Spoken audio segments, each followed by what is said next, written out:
real fast. Let my slasher peeps know.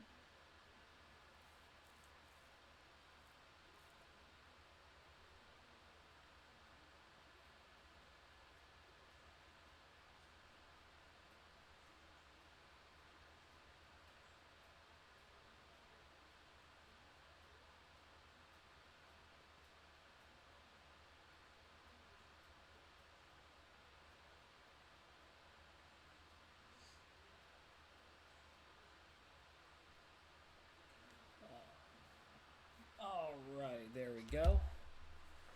Welcome to a new Frightful Fridays. I'm sorry that you guys have not seen any Man Eater Mondays. It's actually been busy. And also, the way I'm going to play the games from now on is going to be a little different. So I apologize if it looks like I don't know what I'm doing. It's just my office has been rearranged and moved around, so now I got to be able to play this a little differently.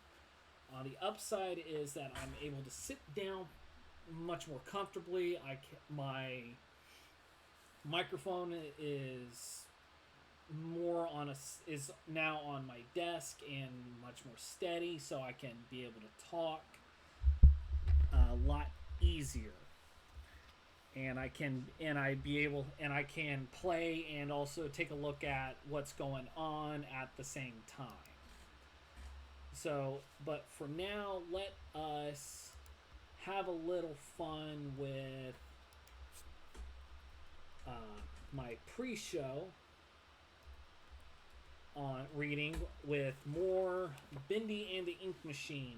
Dreams Come to Life by Adrian Kress, Chapter 8. This is going to be a long one, but we should be okay. By the time I'm done with it, it'll be 7 o'clock.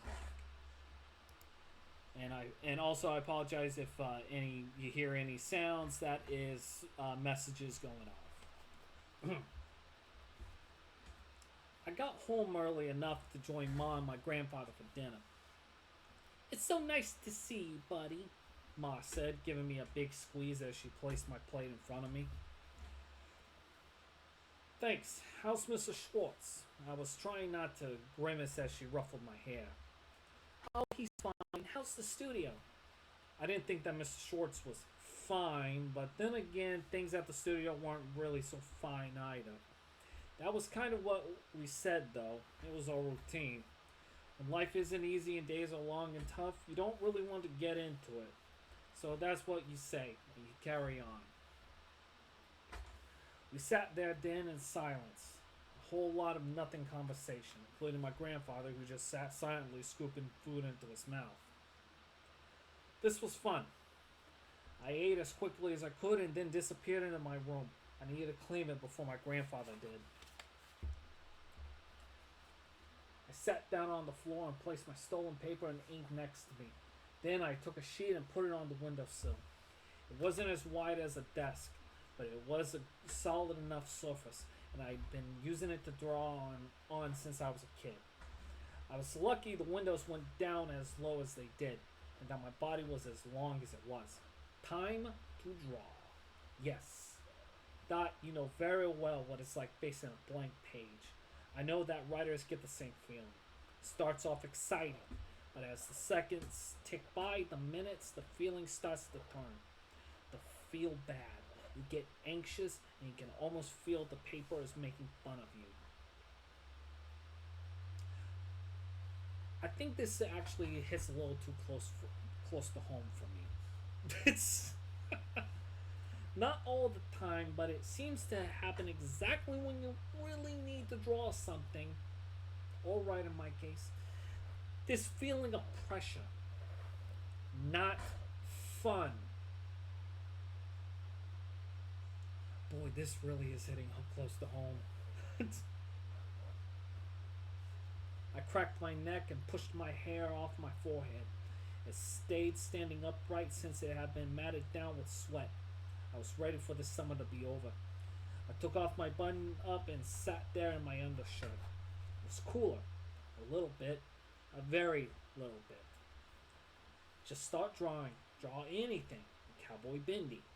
Popped into my head just like that. Dot's idea. Well, she definitely needed pictures to go with it, and I liked cowboys. I grinned to myself and started drawing. It was my first time ever attempting Bindi, and it surprised me how much harder he was to draw than I thought. He looked so simple to do. A round head, two eyes, a mouth, not even a nose to worry about. Noses can be tricky. They actually can, believe me. It's like they are a bitch to draw. But somehow, he just kept coming out a bit wonky. I stopped, and I tried another tactic. I started drawing the horse I wanted him to ride. That wasn't easy either. Somehow the body was looking stubby and thick, like a donkey or an overweight dog. The legs were too wide, too, and the head, I didn't even want to think about it. What a head like that on a real horse would actually look like. I tried again. This time the proportions were a bit better. I stopped and looked at my paper. 3 awkward bendies and 2 kinds of horses. It wasn't bad. It wasn't good either. Then it wasn't there anymore. The paper vanished from beneath me, and I looked around and looked up at my grandfather standing over me. I had no idea that what he was doing, and yet for some reason I didn't say anything. I just watched him. Noticed that even on a day like today, he was dressed in that same long-sleeved shirt, cuffs tightly closed at the wrists, slacks and suspenders, socks and shoes. I had no idea how he wasn't melting from the heat. He was staring at the paper intently. He looked at me, then he pointed at me. "Yo?" he asked. "It's for my job," I said. Did he understand words like job? Yet? Did he understand anything, even where he spoke his own language? I was starting to think maybe the people in Poland might have thought he was as bizarre as I did. "Writing?" he asked, and pointed to the paper. "Yes," I replied, nodding. He smiled. "Cowboy." I didn't think in that moment that it was neat my grandfather knew what a cowboy was. I didn't even think to question how he knew. I was too hot and too frustrated. I sighed. "Yes, grandfather, cowboy. Can I have my paper back, please?" Placed it on the dresser next to me and leaned over, looking at it closely. He motioned with his fingers, a kind of grabbing thing that didn't look at me. I didn't know what he was doing. I didn't have time for this. Give, he said, still wiggling his fingers. It clicked finally. He wanted the pen. He wanted to draw. This wasn't just some game for me, but he was treating it like I was a little kid doing some hobby. I didn't like this at all, but he wouldn't stop. I knew it. I gave him the pen. He smiled. Give. He raised his eyebrows at me, then glanced down. I sighed again and passed him a fresh piece of paper. "Ah!" he said. He started to draw on the page while I leaned back against the wall. This was ridiculous. I looked out the dusty window. Mrs. Bilski across the street was hanging the laundry on the line. Her cat was trying to play with the sheets as they dangled. Never liked cats. "Cowboy," said my grandfather. He was smiling at me, pointing at the paper. I nodded. He tapped on the paper. So with a groan, I pushed myself up and standing looked at it. And looked and stared. I turned back to my grandfather. He was walking out of the room, just leaving, like nothing had happened. Like he hadn't managed to draw a perfect horse and a perfect bending just like that in less than a minute. I grabbed the paper, following him out into the hall at once. "Grandfather!" I turned into the kitchen. He was sitting already, looking at me like I'd lost my mind, how the tables had turned. "Buddy?" Ma was standing at the sink staring at me too. I ignored her. How did you do this?" I asked him, pointing to the paper. "How?" he asked me, looking confused. "How?" I kind of yelled it, which made him flinch in a strange way, and I hadn't meant to scare him, but I was just really full of energy. He slouched low in his chair like his frail little body was withering away and seemed to almost disappear in it, but even more than just that. "Buddy, please," said Ma, her voice full of warning. "I'm sorry," I said, sitting next to him. It's just good. It's really good." He looked at me carefully and thought for a moment. You draw a cowboy? I can't. You can. Hello, person. I laughed, the kind of laugh that isn't really one. That's more like a frustrated sigh. I really can't, Grandpa. He reached out and took my hand gently in his. It was warm and soft. He carefully looked at my fingers at the ink stains. You can. I shook my head. The heat was getting to me now, and I was feeling overwhelmed and very tired and mad at myself. The one thing I wanted to do, and I couldn't even do it. I teach. No. I stood up slowly. No, it's okay. What was the point? I made my way to the door. Where are you going? Ma asked. I don't know, I replied. Got deeper in my head with the question. Where was I going? What was I doing anyway? I went outside, but the air was stale. I started to walk east toward the river. I needed to feel a breeze on my face. I needed to not feel completely suffocated.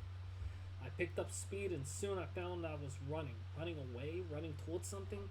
The river greeted me, and I could breathe again, for that moment at least. The next day I sat in my dark little corner, and it was the first time I actually didn't mind being so far from the rest of the team. I pulled the drawing of Cowboy Bendy out of my pocket and spread it out on my desk, flattening it as best as I could with my hands. It wasn't just that my grandfather had drawn the perfect horse, it was more than that. It was the expression on Bendy's face, confident and proud. It wasn't just that placid-on smile that I saw in the large advertising cutouts stored around the studio. There was personality, even though there was so little to work with. Just eyes and a mouth. There was a feeling too of movement, like they were riding along at a fast speed, and there was the comedy of his lasso getting all messed up around this cactus. He'd done so much with so little. I didn't even know how. I needed to figure it out so I could impress Mr. Drew. What's that? Asked a voice over my shoulder. I looked up. It was Jacob. He bent down and stared at the drawing. Hey, Mac, that's not bad. He grinned at me and stood up. Thanks, I said. I knew I should explain to him that I hadn't done it, but it was the first time anyone in this place had actually said a nice thing to me. He nodded but didn't go away, so I felt like I needed to say something else. I did it last night. It's nifty, he said. Is that a good thing? Definitely. Jacob grinned. He turned. Hey, Miss Lambert. No? No, I said, but it was too late. She glanced up from her desk at the other side of the room, unfolded her long legs, stood and marched over to us in a very sharply pressed pair of trousers. What's going on? She asked. The line between her eyebrows seemed extra deep. Have a look at what a gopher did last night, said Jacob, pointing at the picture. I tried to smile in a relaxed kind of way as Jacob moved aside and let her peer over my shoulder, but I was starting to panic a little. What if they made me recreate it or something? It's decent, said Miss Lambert with a frown of approval. I did it last night, I said, feeling a little relieved, but also not able to say anything much more than that. You were here? She looked at me puzzled. I was here. No, I said, scrambling for us. No, at home, on my off time. That sounded good, right? That sounded like something someone who worked hard would say. Even on my off time, I was doing work. Lambert stood there for a moment, then she bent over and picked up the picture. But she wasn't looking at the drawing. She was looking at the paper, feeling it between her thumb and forefinger. Tell the truth, buddy. Where'd you get the paper and ink? Oh, right, the truth. Truth was lots of silence then while I tried to figure out what the truth was. I see. Buddy, we were low today on stock. You know as much as everyone here that money is tight. We're not a baseball team. She passed the picture back to me. Baseball team? I noticed that Jacob was no longer beside me, but slowly walking back to his desk. You don't get 3 strikes here. I still don't get it. I'm sorry, buddy, but this is unacceptable. Stealing is not allowed, and Mr. Drew is very strict about that. You can't do it, buddy. Right, okay, I got it. I want to do it again. I won't do it again. Miss Lambert shook her head and then stared up at pipes running across the ceiling over my head. I'm sorry, buddy. I have to take you to Mr. Drew. My stomach fell out of my body. I could almost hear it in my imagination, flopping onto the floor with a squish. All I felt was hollow air. How unfair it was. It's just some paper and ink. But yeah, it wasn't like I could afford paper and ink. It had a cost. Evidently, a much bigger cost than I had realized. Come on, Miss Lambert motioned for me to stand. I did and followed her over to the elevator. I could sense heads turning to watch, but I didn't look back. I was too embarrassed. I stood quietly in the elevator as it chugged its way up to the top floor. I'm sorry, I said. I realized I hadn't said it yet. I meant it, but also maybe it mattered that I was. I know, it's tough. Things aren't like how it used to be here. We have to protect every dollar. But even more than that, we have to have trust. I nodded. It wasn't like I hadn't noticed that there was definitely some penny pinching going on. But there was one thing I understood. It was that. Grabbing paper from the waste paper basket to write on, only one janitor for the entire studio, all the empty offices and dusty corners. Yeah, I noticed it, but I still hadn't really got it till now. Miss Lambert pulled the grate to the side when we arrived at Mr. Drew's office and let me out first. We approached Miss Rodriguez sitting behind her desk, typing away at that fast speed, just like I'd seen her the first time I met Mr. Drew. The only time I'd met Mr. Drew. Does Mr. Drew have time for us? Asked Miss Lambert. Miss Rodriguez looked up but didn't stop typing. I would have been impressed if I wasn't feeling so low. 5 minutes, she said, without stopping her typing or getting up or anything. She called out really loud. Miss Lambert is here with that new gopher. That new what? Mr. Drew called back with that gruff voice of his. The kid! She looked back at me, eyeing me up and down. I instinctively tucked my shirt tighter into my trousers, pulled my shoulders back. What kid? Never mind. Send him in. Sorry. Been a while since I've done Joey Drew. Hold on.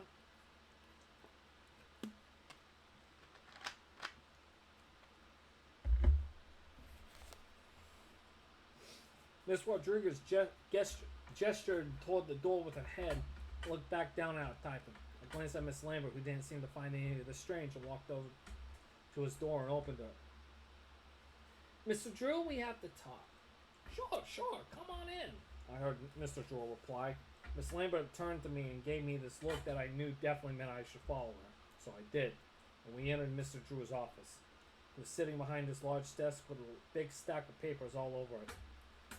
Everything seemed even more of a mess than the first time I'd seen it, if that was possible. The shades were drawn on the windows this time. No view out to Broadway now. It made the room feel small and cramped and uncomfortable.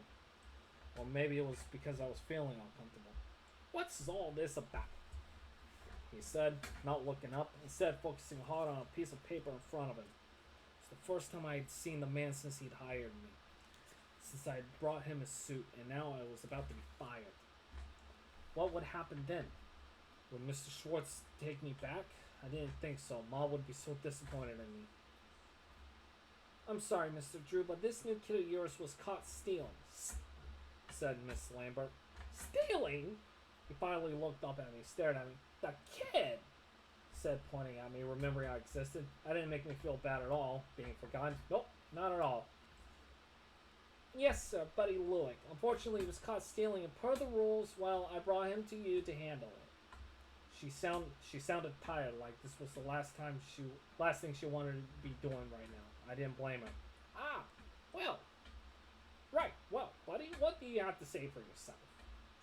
He frowned his forehead at me, and his thick eyebrows met each other over the middle of his nose to have a private conversation. I imagined eyes on them and lines where their own furrowed brows would be. Miss Lambert gave me a small shove. Go on. I looked back at her. She didn't seem all that angry. She just had to do this. I wanted to draw, I said, turning back to Mr. Drew. Miss Lambert sighed hard behind her. He stole supplies and took them home with him. You know we can't afford. Please, Miss Lambert, tell me what I can and can't afford. Why don't you? Mr. Drew crossed his arms against his chest. I looked back again at Miss Lambert and saw her sputter a bit. She knew she went to say something but stopped herself. I was only following your directions, sir, she said through a tight jaw. Mr. Drew nodded. I do understand, Miss Lambert, I do. And we can't have the team just taking things. We have stock to keep track of. And of course, the fact that he got into a locked cabinet. He looked at me carefully. I didn't like it. For a moment I thought maybe he was on my side. Now I had no idea what he was thinking anymore. You get back to work, Miss Lambert. Let me have a word with our gopher here. Yes, Mr. Drew.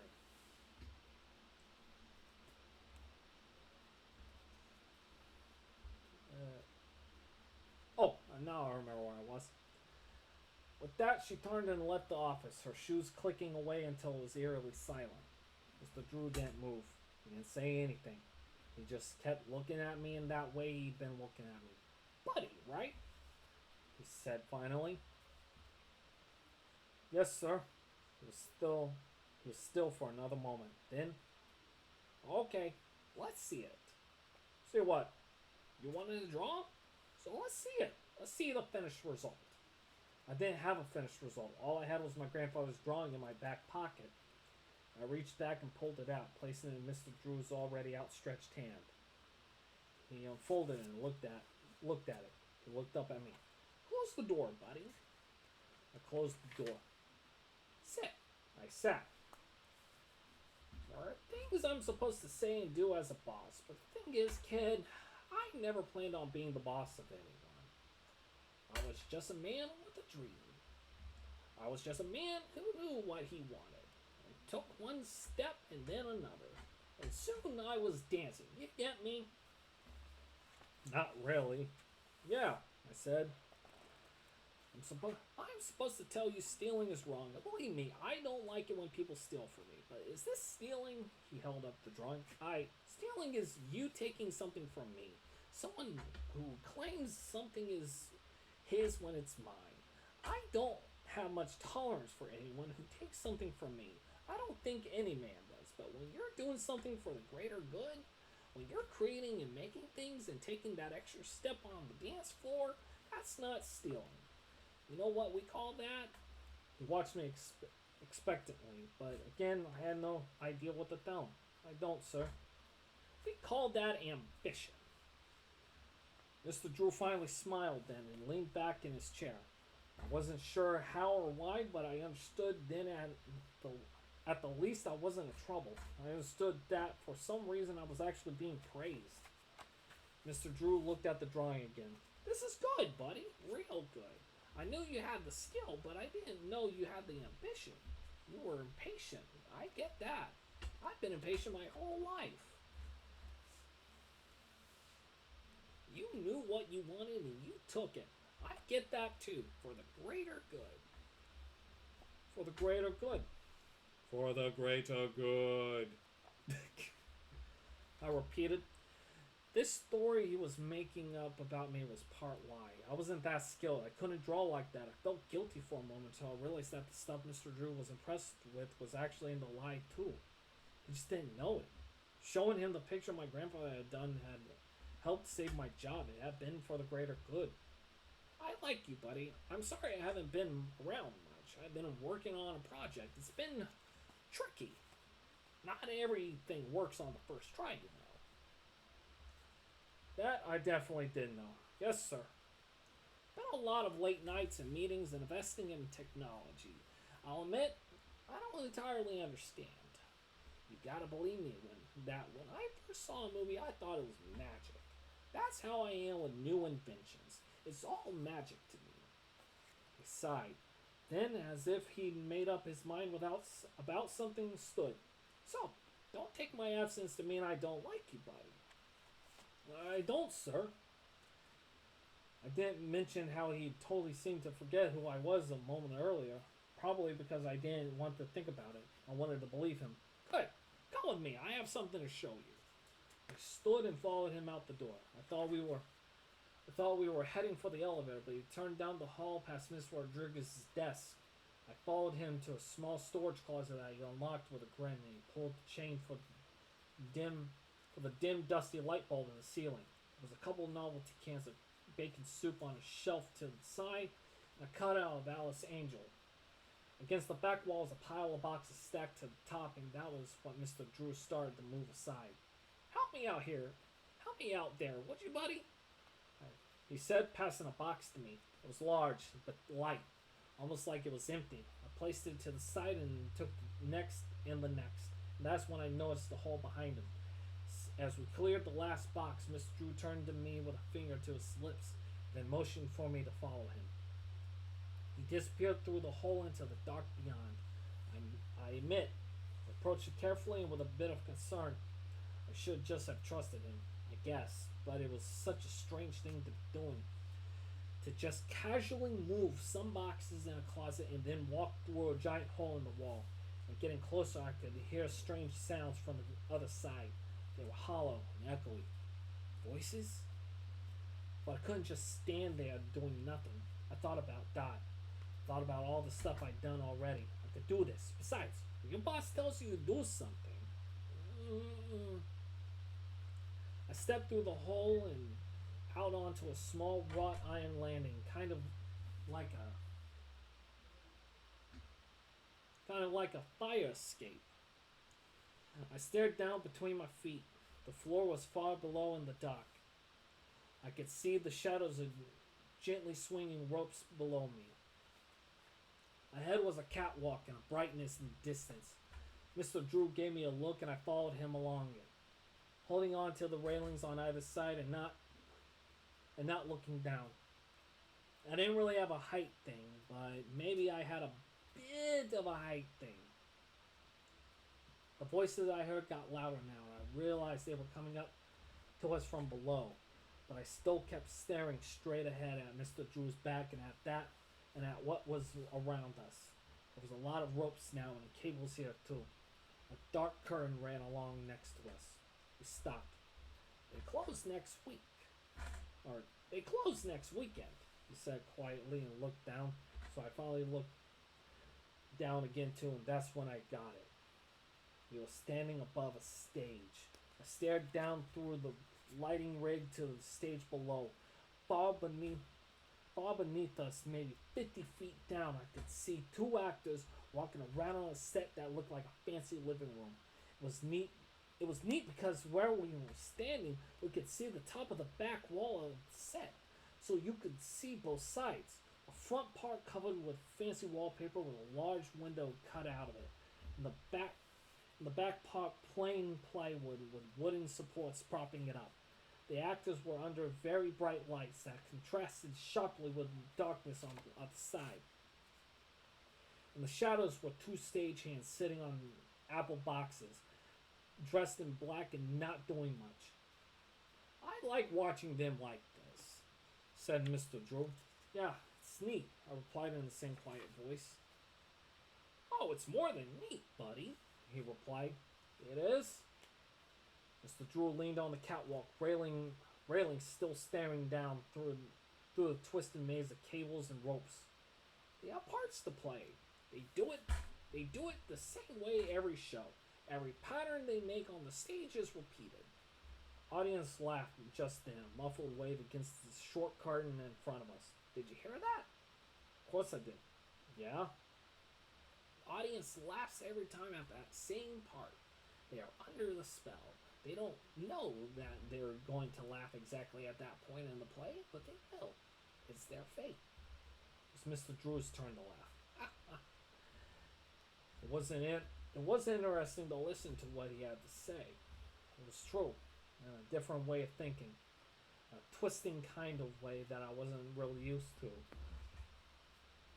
Who's in control? He asked me, turning then for the first time to look at me. I looked back at him. He was in shadow and his expression hard to read.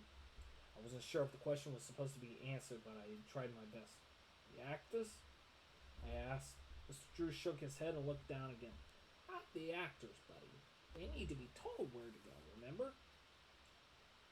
I remembered. Okay, I guess then the person who tells him? The director, said Mr. Drew. Yeah, the director. We watched the actors a bit more. One of them fell over an ottoman without spilling his drink, and then suddenly a trap door opened under him and he vanished under the stage. The audience laughed and applauded. Joy, fun, pleasure. All of it is coordinated and carefully planned. Everyone knows this and everyone works together. It works because they trust the vision. I nodded. You know, you know what that is? Yeah, he asked me, what, vision?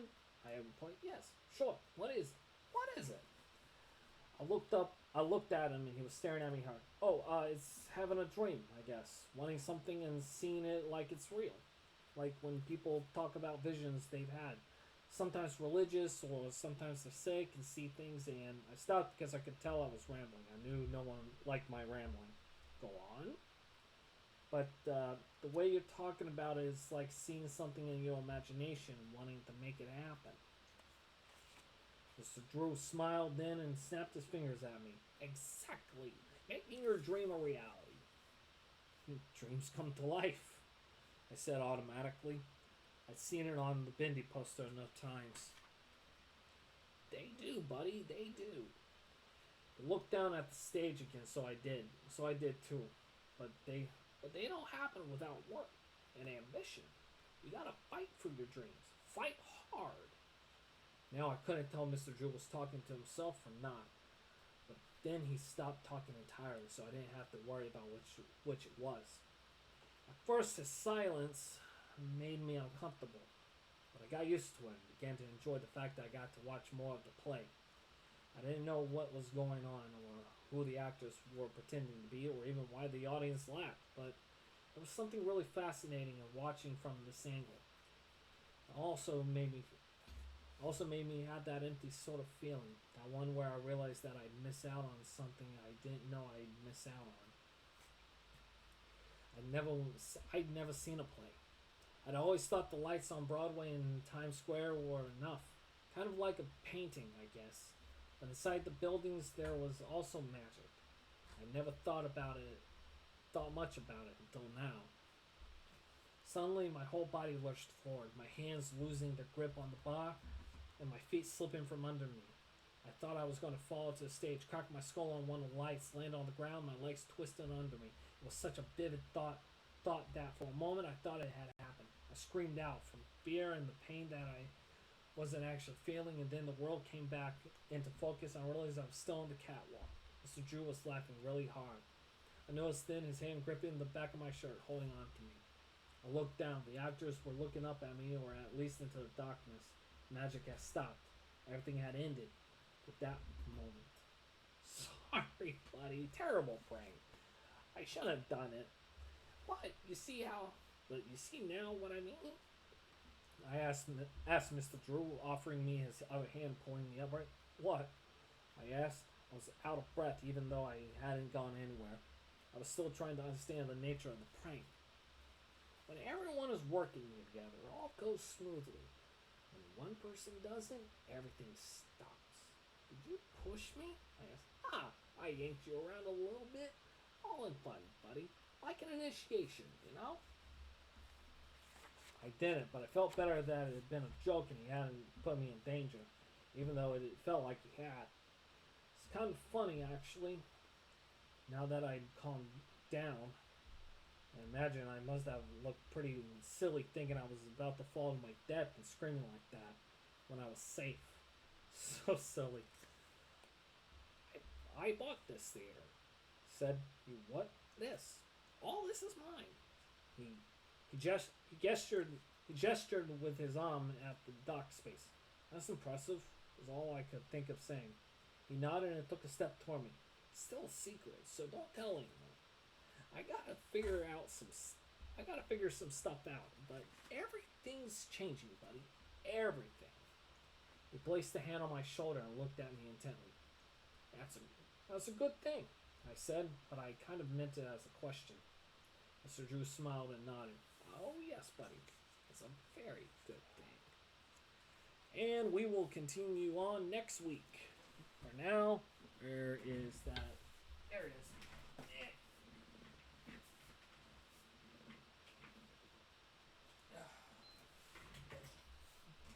Me. Okay. Oh. He's off. Alrighty. So let us go here. Oh, shit. Oh, there we go. Alright. And now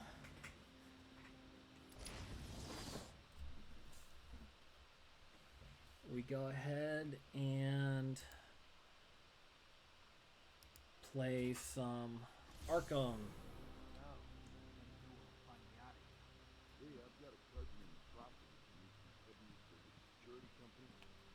Nope.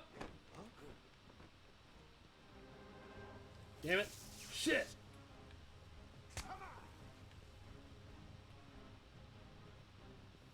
I told you it was gonna be weird.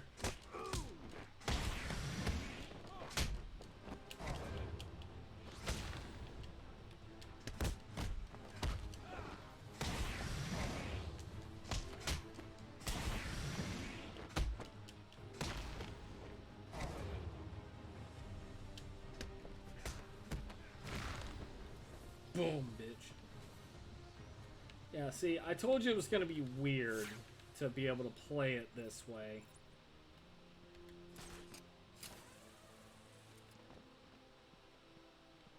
Also, this is fucking weird. Like, there's a door here. How? How the hell did you get up here? How the hell do you get up here and how the hell do you get down?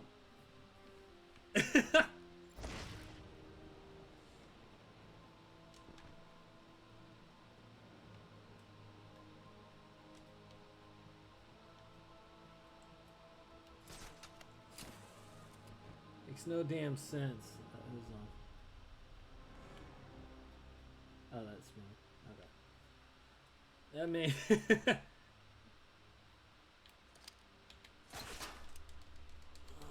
That makes no damn sense. It's like... Amadeus Arkham really just fucked up that mansion, didn't he?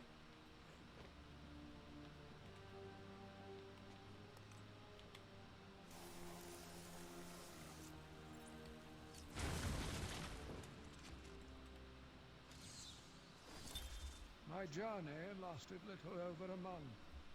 Visiting academics in both Metropolis and Keystone, I was exposed to a wealth of new ideas.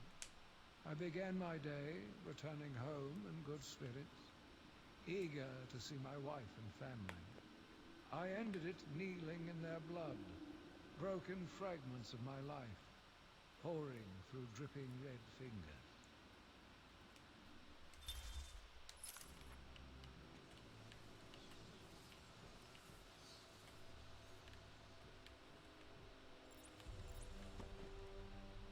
Who's the main man in the main hall?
so fucking clever, Riddler. Alright, let's see. Okay.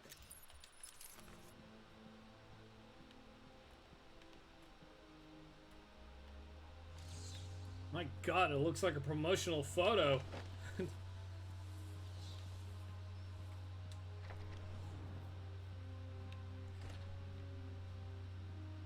What does a bird need in the rain?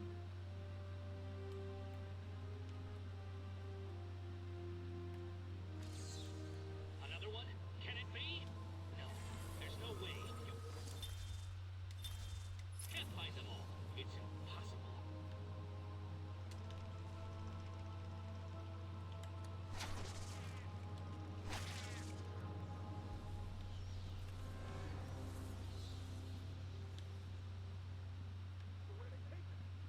No idea. Joker doesn't tell us his plan. Oh, wait. Hey, I heard he thrust someone in the field.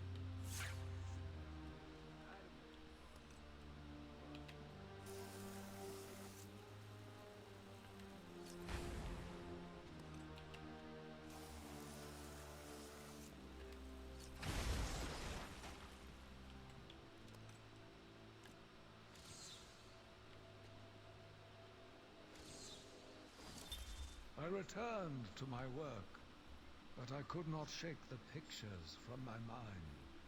I should have been repulsed, but I was more eager than ever to find an explanation for why someone... This is a really good recreation of Arkham's story in the Arkham Asylum comic. Really good comic too. Like honestly, I'm not the biggest Grant Morrison fan, but it's definitely a good one to read.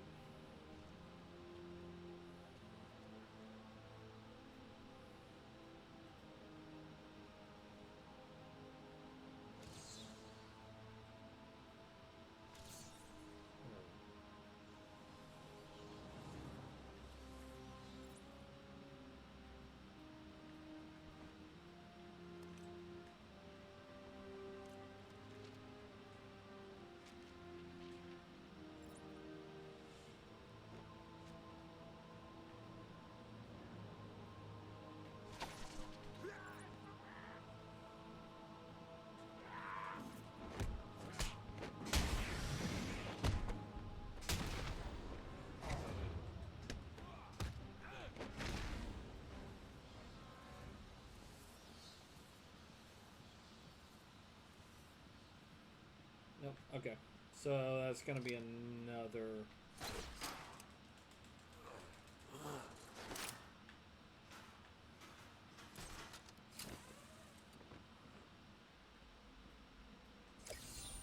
Thank the Lord! I thought you'd have found that one hours ago.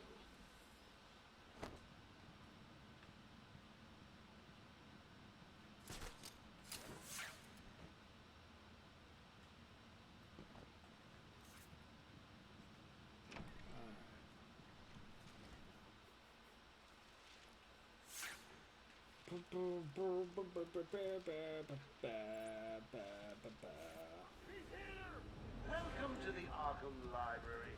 History is so important. Dramatic here, murder there. It's enough to drive anyone crazy.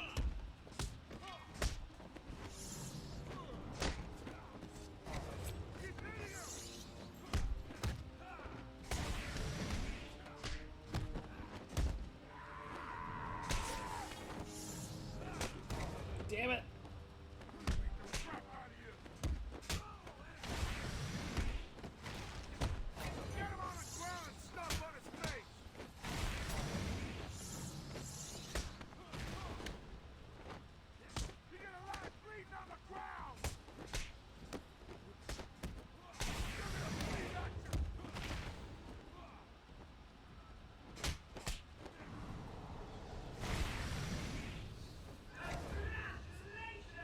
Let's see you try that again, asshole. Patrol downstairs has saved the house.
mean, worth a shot.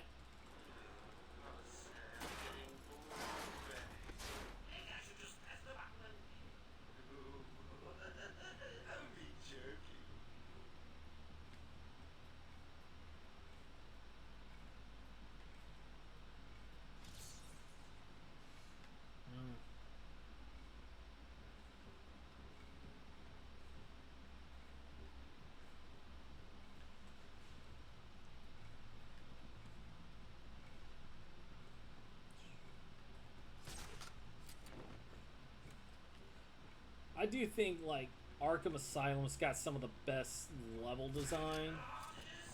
Like, or just you can just tell this is definitive Arkham Asylum right here, in my opinion anyway.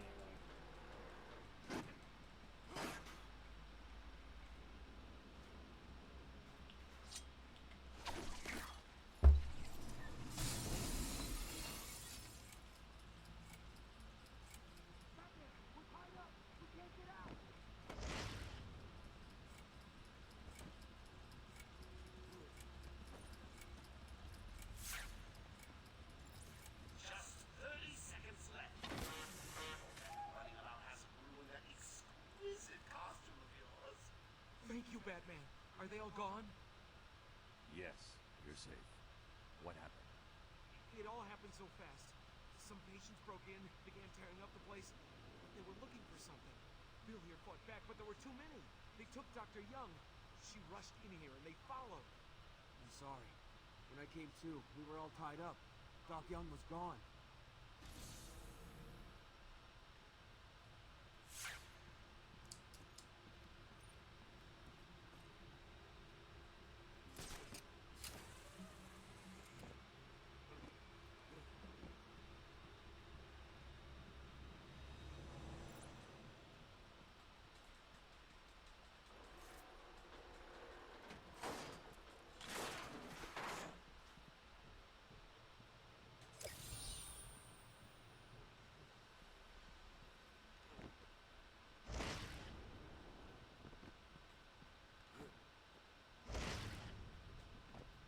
Okay.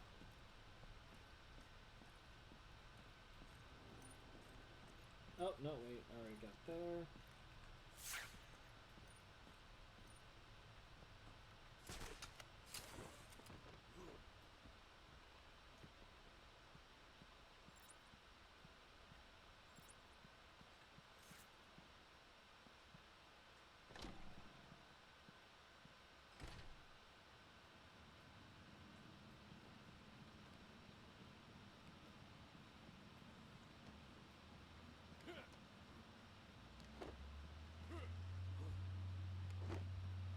Not quite there yet.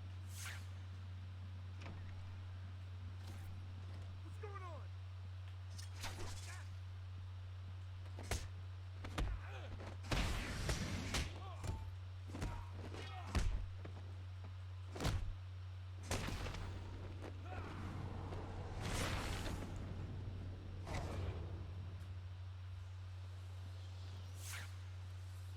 And there we go.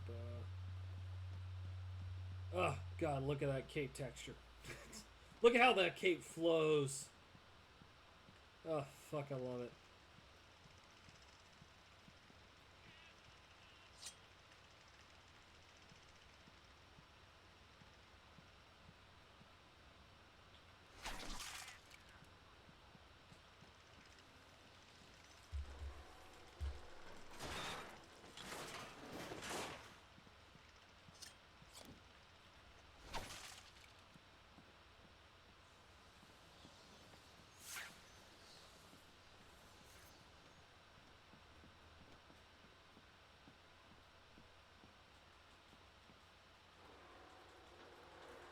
I like how there's a vent here and yet it doesn't connect to any kind of ventilation system.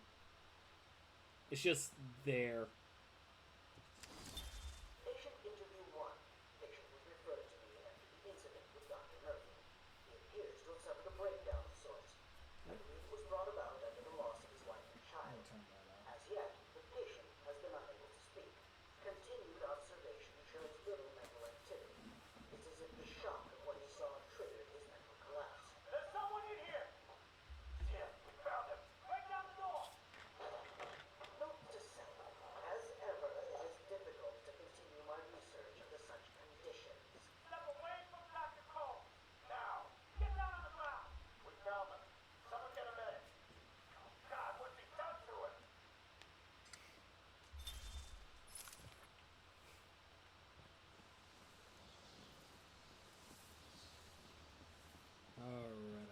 Wait, hold on. What's up here? You know, I played this game a dozen times, and yet I still be like, oh yeah, what's up here? Like I should know already. I said I don't know. She could be anywhere. You're not getting out of here. Gotta sleep.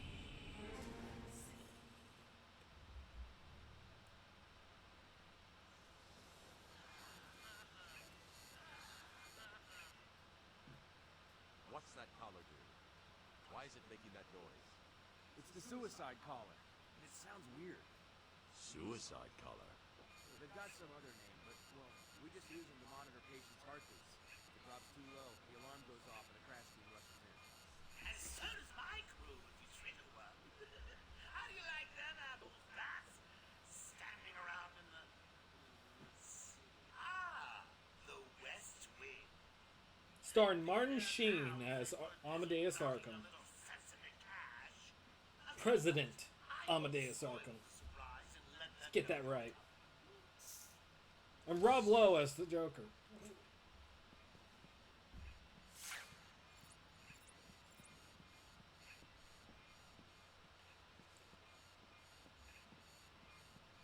Would anybody be down for that casting? Rob Lowe as the Joker? Just, I don't know, that it sounds really awesome and yet weird at the same time to be suggesting that. I don't know why. Dr. Young. Okay, so can't go that way.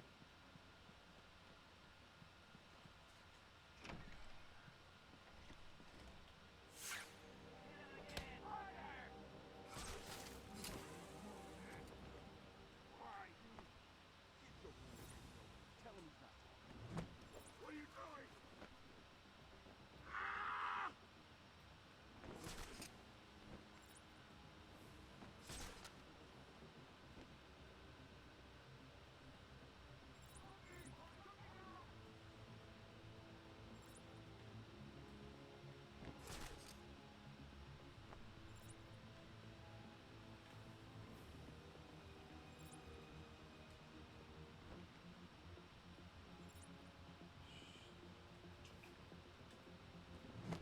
Hey, get off me!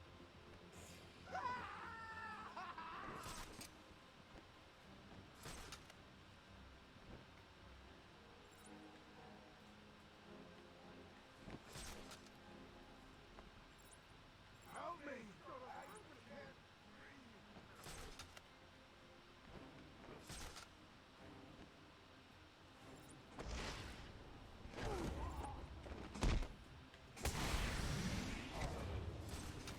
Shit!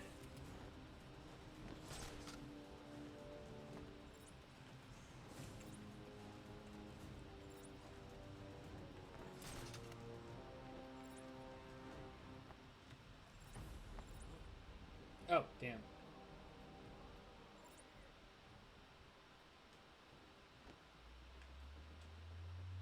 What happened to you?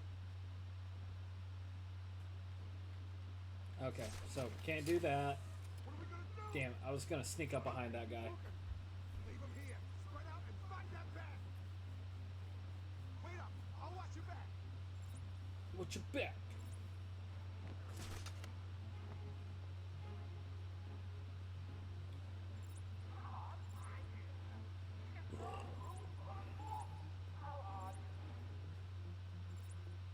Call me the Bookman. What's Joker want a dusty old room full of books? God, anyway. When would you ever question the logic of the Joker? Seriously. I don't question the logic of the Joker. Now. Shh. No more questions. Just sleep.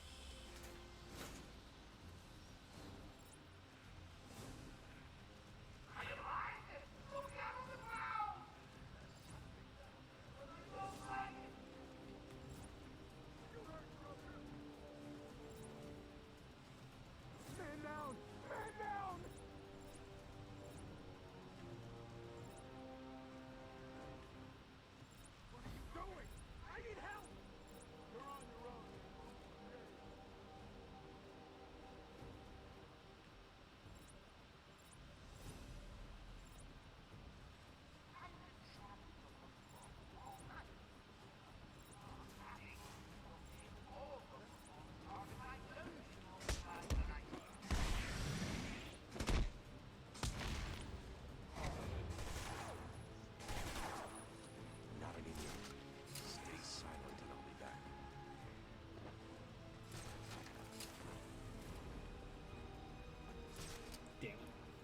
I'm usually pretty good about that.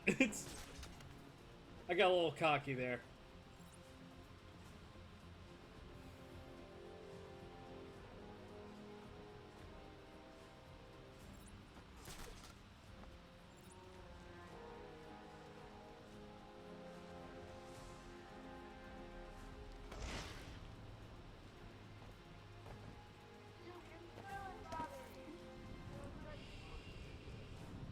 Crack.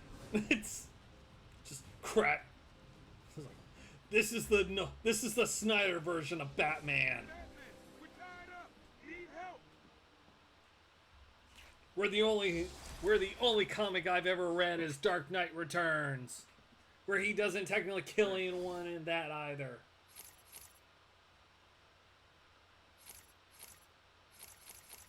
Let's see, what should I get? Should I get another armor? Oh, there we go. There's a special combat takedown.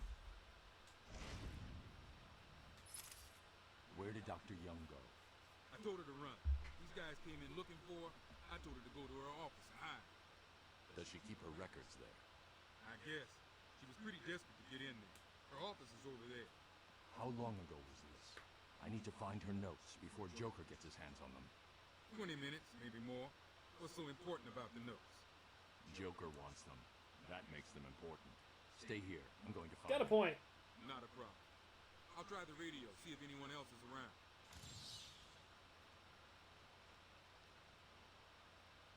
Thanks for the help back there. Is anyone out there? We need assistance. Over. Central Control, please. Alright.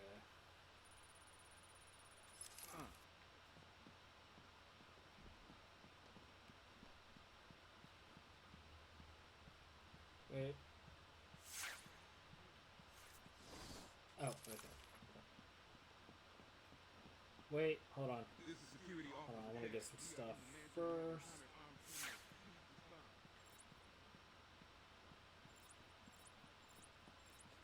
Arkham Control, do you copy? Over. Control, you copy? Over. Like, come on, Cash. Like, you know damn well communications are on Joker's control now. You're SOL.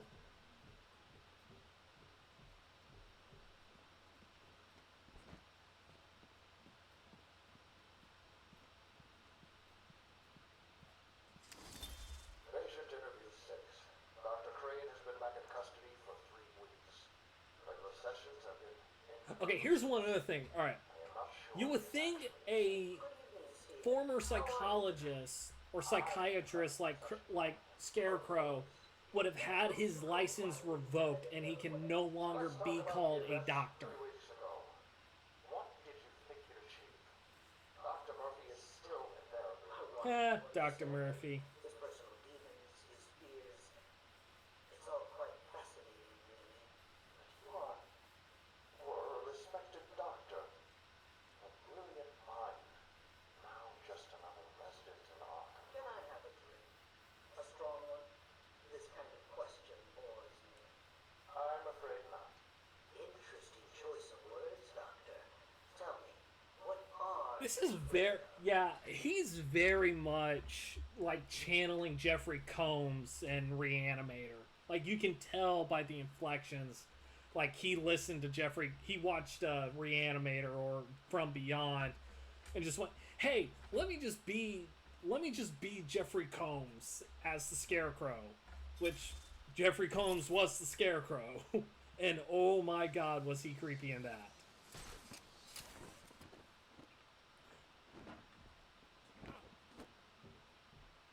Like, he was Scarecrow in the new Batman Adventures. And when they basically redesigned everyone.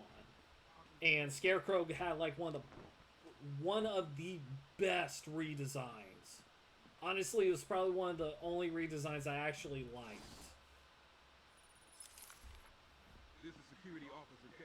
We are in the mansion and have encountered armed... It just, like, his Scarecrow redesign just absolutely worked for what they were going for, even though it was meant to be a little more kid-friendly.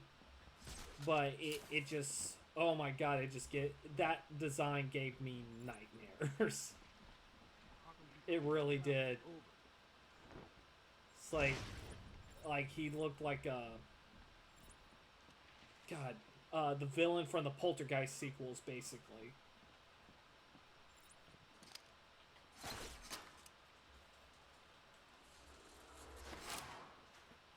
Just more ghoulish looking. He looked like an Amish farmer from hell. That's what he looked like.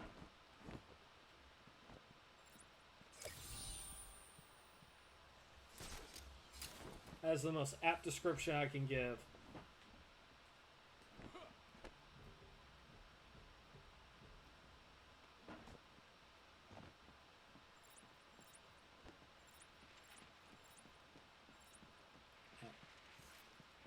Hello? Hello? Someone please respond. There we go. And oh no, wrong way. Other side.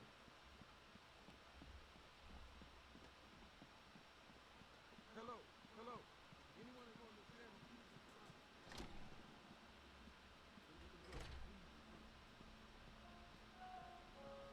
Going after the news yourself, I've got a crew working on the doctor precisely. They'll squeeze the formula out of us soon enough. Not to mention the audience clowns ready to take them apart. One way or another, a formula will be mine. Alright.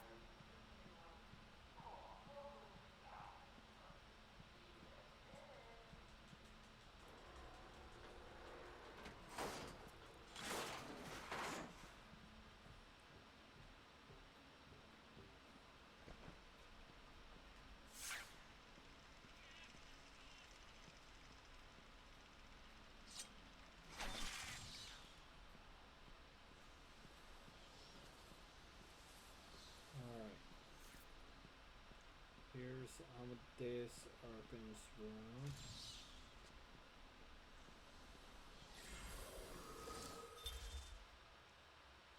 Oh my god. He looks like John Hurt in Hellboy.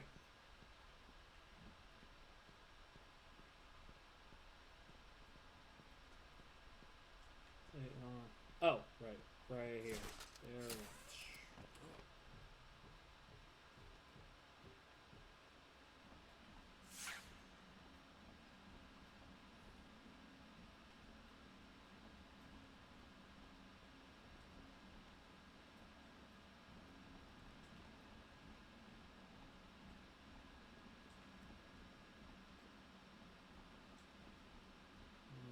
And there we go.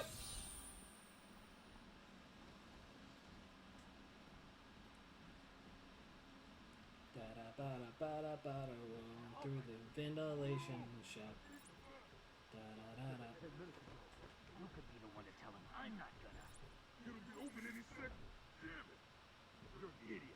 Joker's not gonna be happy, and you know what that means. Quiet! Hit the ball!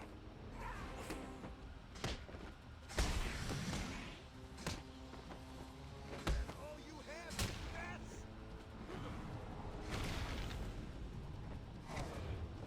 There we go. Joker's thugs were trying to get into that office. It looks like they couldn't get through the main door. Got to find a different way in. What are they? The aliens from Signs can't get through a freaking door? Idiots.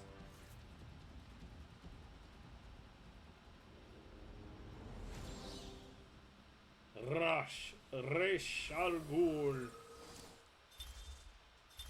And yes, it is pronounced Raish, not Raz. Let's get that right, people. It is Raish.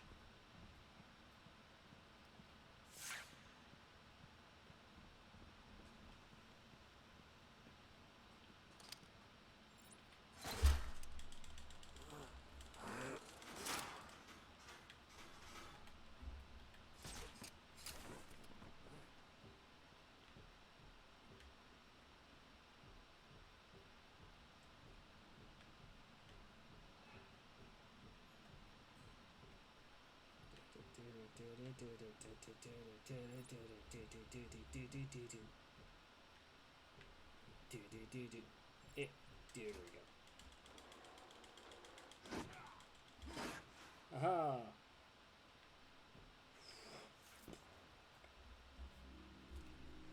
Someone has already got to the safe. The only question now is, who opened it? No sign of forced entry. Whoever opened it knew the combination.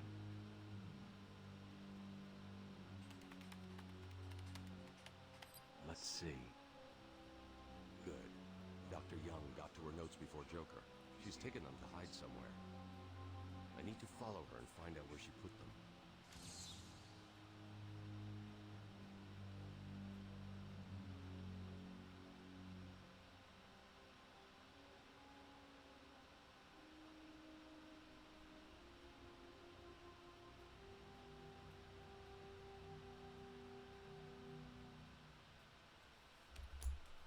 All right. Let us.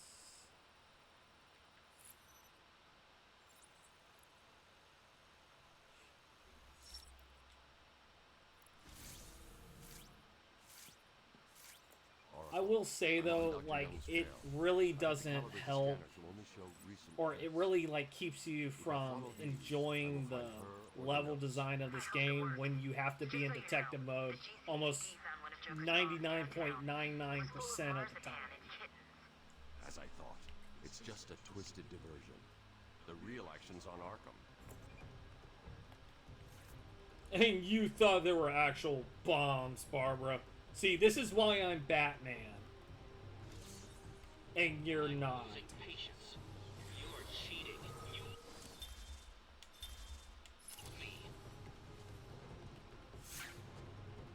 You must be. God, you're like my mother. Always looking for an excuse. It's like, the moment I'm winning something, it's always, you're cheating. Joker's right. He's over there.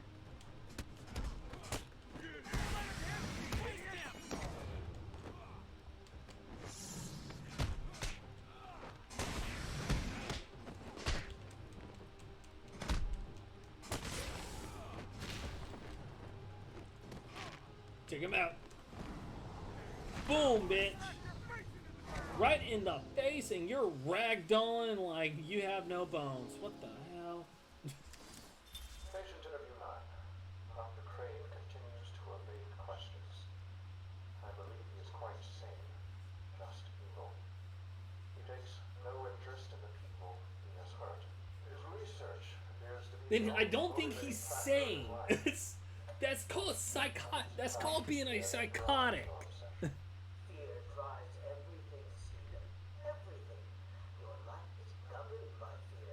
Every decision you make is a product of that fear. Don't be ridiculous. You married your wife.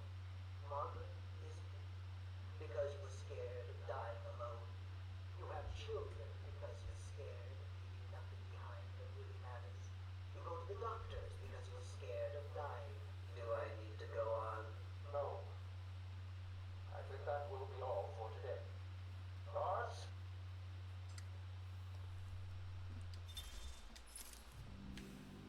He lacks empathy. He is not sane. It's...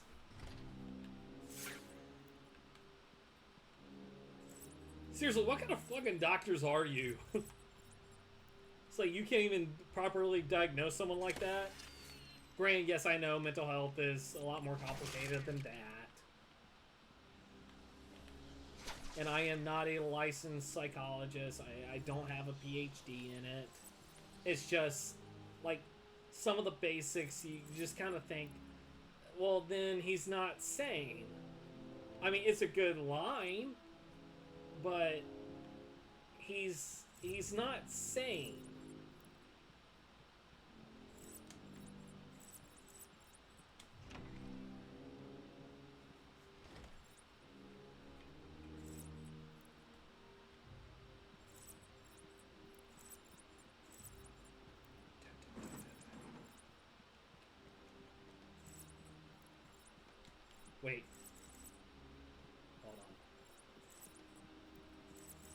feel like I'm missing something.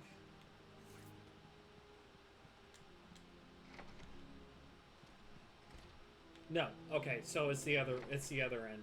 Gotcha. You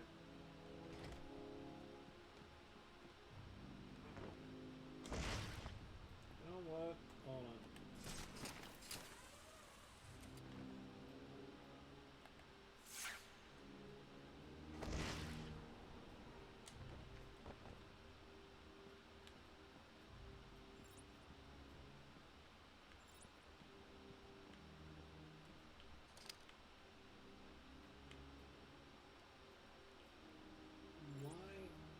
I swear there was like a friggin' no? There we go. Oh. They brought the animal before me, shameless and barking like a mad dog. For what felt like days, I endured his boasts. He took pleasure recounting his actions, cataloguing his depraved crimes. What should have been revenge? I don't regret fucking that cantaloupe. This poor dog reminded me of your mother. My help.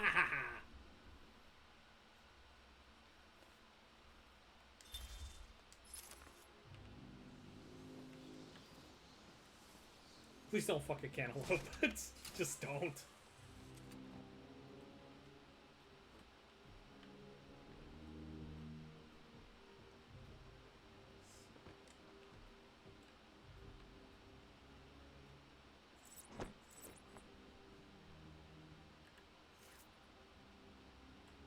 I swear there was like, I don't know, maybe it was somewhere else. But there, I swear I thought there was like a Riddler trophy like underneath that balcony there. I was like, how the hell would anyone get up on that balcony?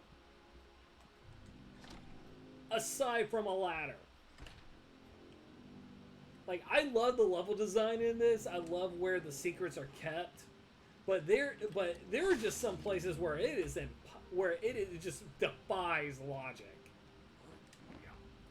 I guess that's what makes it so cool to see. It's like this Arkham Asylum is like of another world.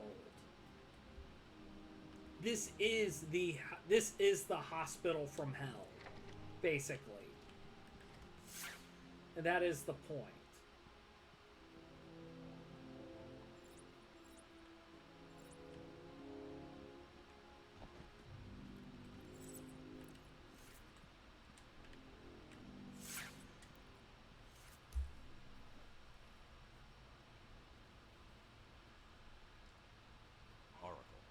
Found Dr. Young's formula. Great.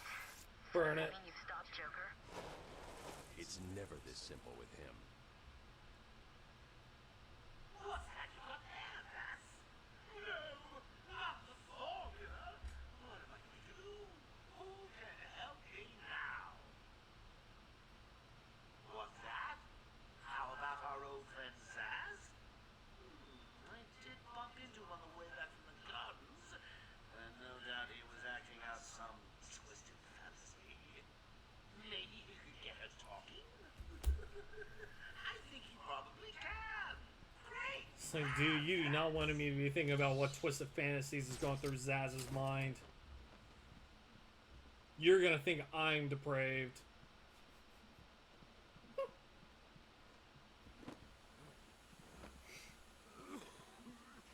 Oh, damn it. Well, you know what that means. Batman's got COVID. I do love this. I do love this fucking scene, though. This is just way too good.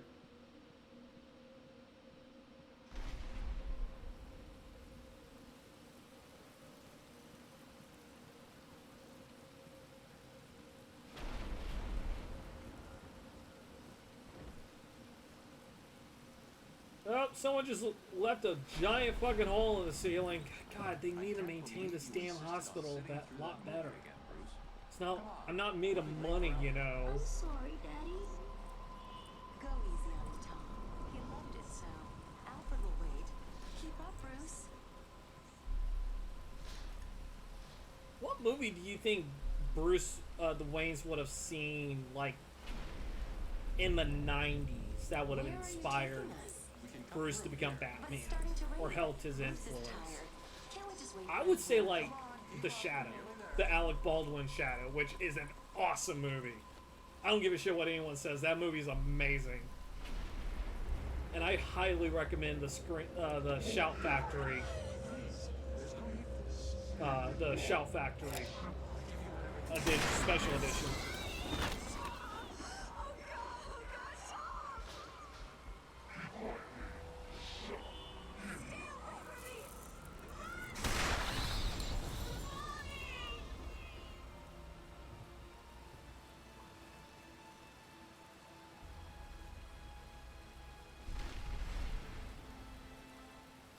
It's a really good scene.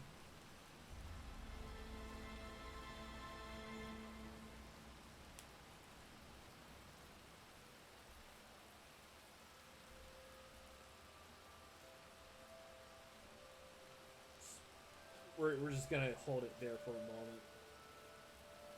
Just hold it there for a moment because damn is it good.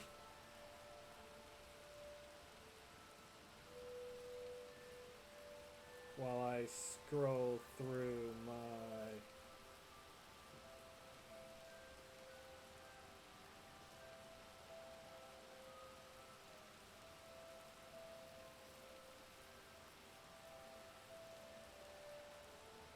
Oh, no. Alright.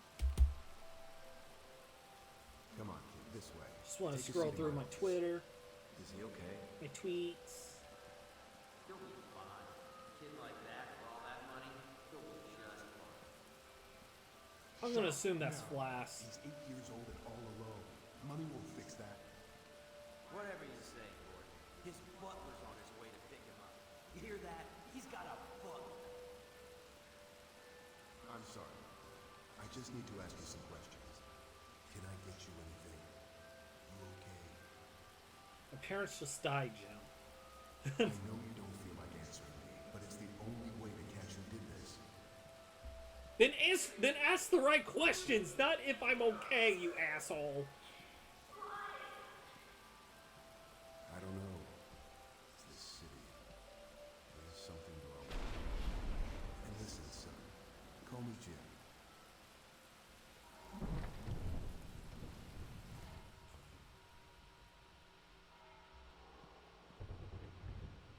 Anyone can be a hero. Even with an act so simple as putting a coat around a child's shoulders and telling him the world's not going to end.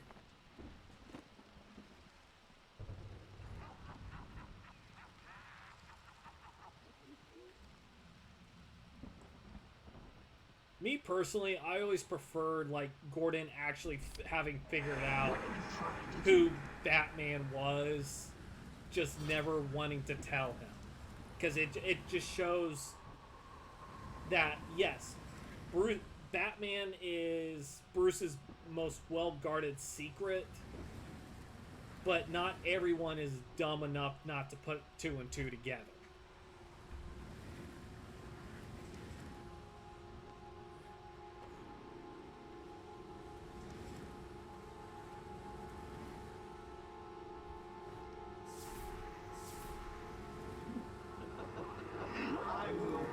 Damn it! Ah, shit!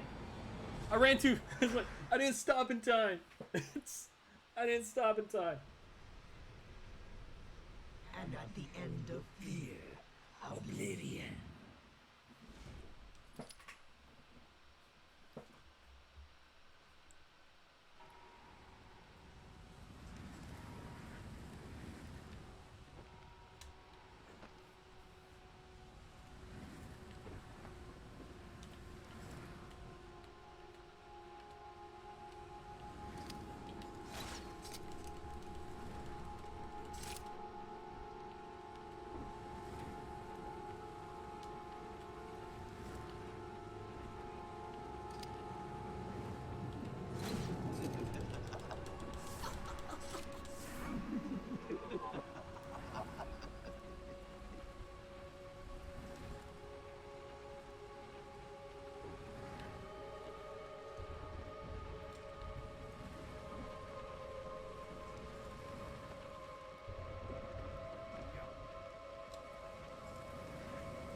Him bones, him bones.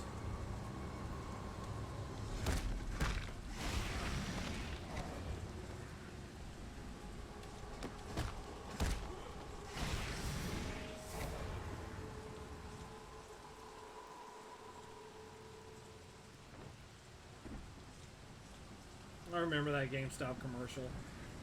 It's like the DLC extra.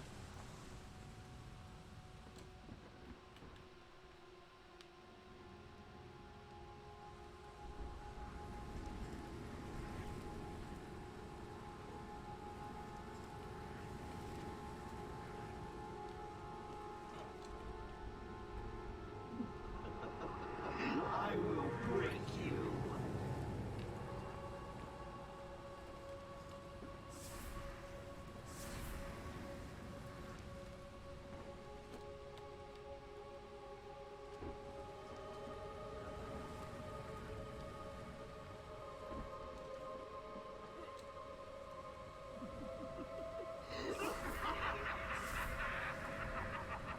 Shit.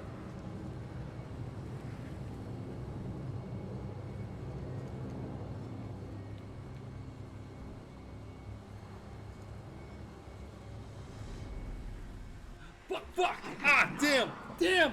I fucked up! I fucked up so bad! I waited too long!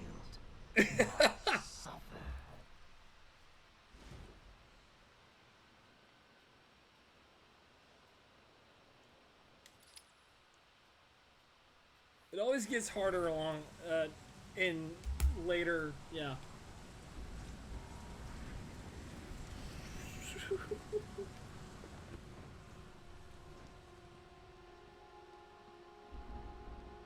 Alright, so I have been thinking a lot about my take on a DC cinematic universe. And, alright, so Justice League, for me, personally, I would keep Henry Cavill as Superman, because I think if given the right material, he would be the definitive Superman. He would do it. Batman would be David Giantoli from Grimm. Wonder Woman would actually be Gemma Arterton. I feel like she deserves better work, and I feel like Wonder Woman would have been that role for her. Let's see, Aquaman, Charlie Hunnam. I do like Jason Momoa. I really think he's a great leading man. I just personally think I think Jason Momoa would work better as a different DC character.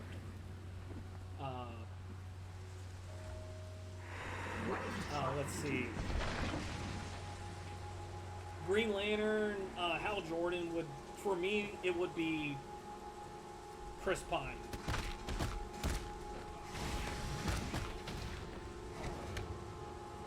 And let's see.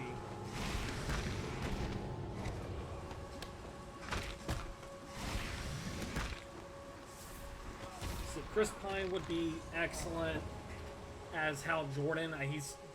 Yeah, sure, Captain Kirk really proved that, but he's got that. He's got the cockiness. He's got the cockiness down. I think it works.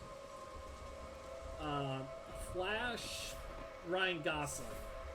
It's like he can do comedy really well. Like I think he just does comedy so damn well.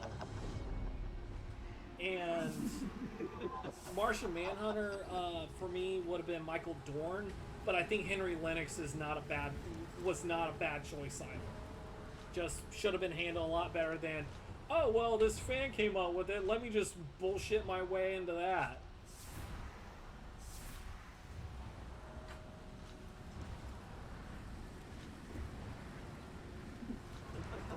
I will break you.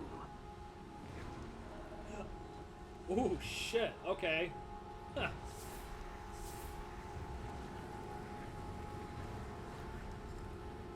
Alright, let's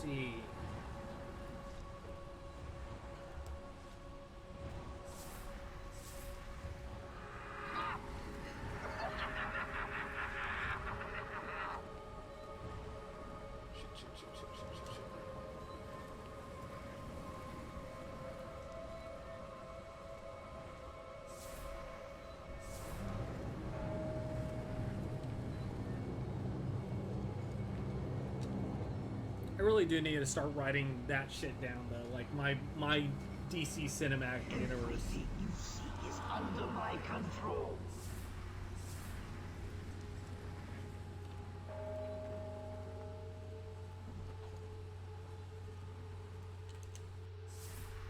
I see you, Batman.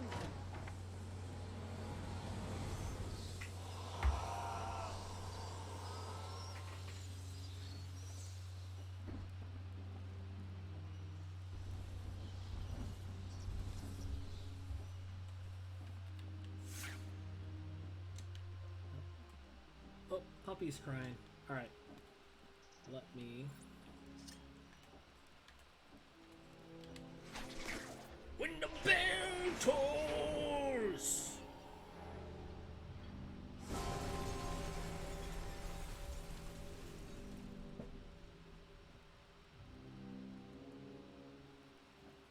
Alright, let me pause real fast, let puppy in, and also run to the bathroom. I will be right back.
There we go.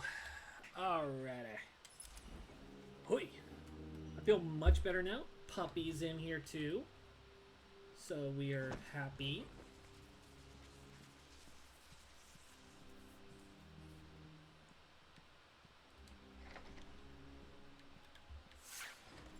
Alright.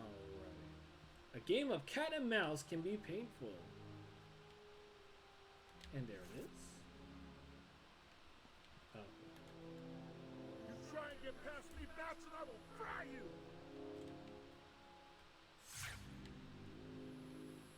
Oh, shit!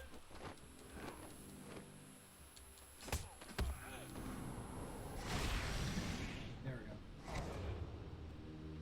we go. It's a guy looking like he having a freaking seizure.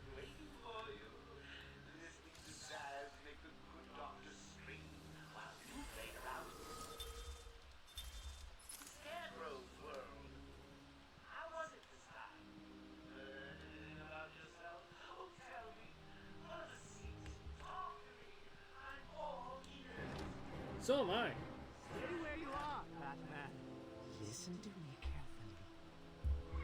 Oh God, your chains are having a seizure, Zaz. Come any closer, and I'll paint the room crimson with her blood. I feel like you're gonna do it anyway, because that's what you do. I know it's still out there. Won't be long and you'll hear her final song. Zaz, what are you talking about? Just kill her. She's useless to me now. Kill her? That would...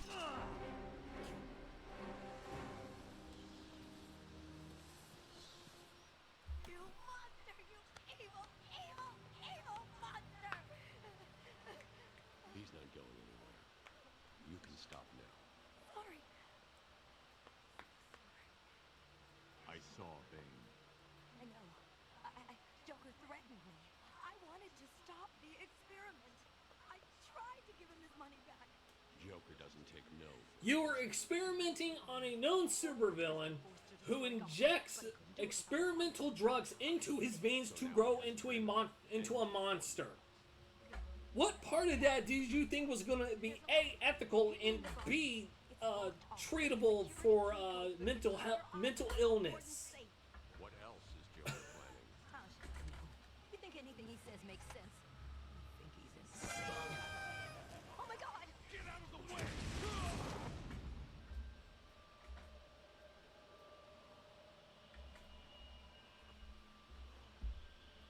What's Dr. Young? Still, you know how Mr. J hates the squealers. Talking about squealers. Right in the balls! That old loony actually thinks he runs this place. Talk about crazy. Well, bad places to go. Get a point. If he gets up, knock him down, but not too rough. Mr. J needs him at the party. Let's go.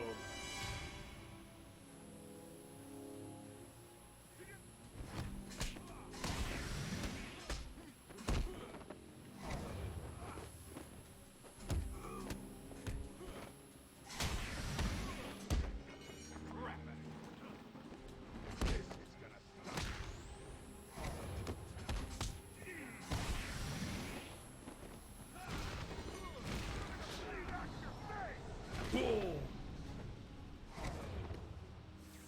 What now? Oracle. Dr. Young is dead. Have you figured out a way past these security gates? Before she died, she told me there's a production plant. Alright, we're gonna go ahead and add some more health. It's somewhere in the gardens. The Wayne Tech security protocols seem to be hack-proof. Lucius did a good job. It's a two-part biometric sequence, apparently generated by the Warden, using a code sequencer. And destroyed by Joker in the safe explosion. Harley Quinn has the Warden, and he's the only chance we have to get past these gates. Okay, good luck. A map will always help those who are stuck.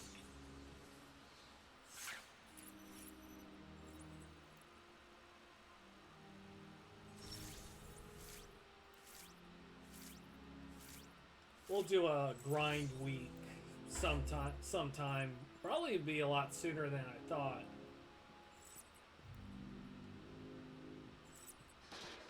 Wait. I know this place has friggin'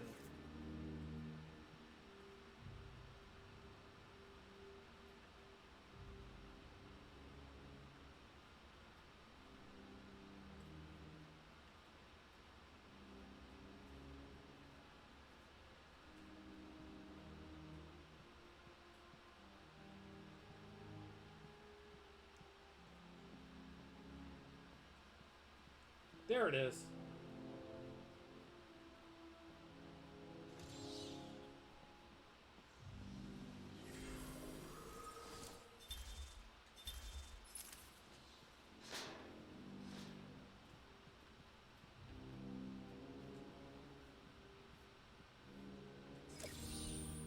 At last.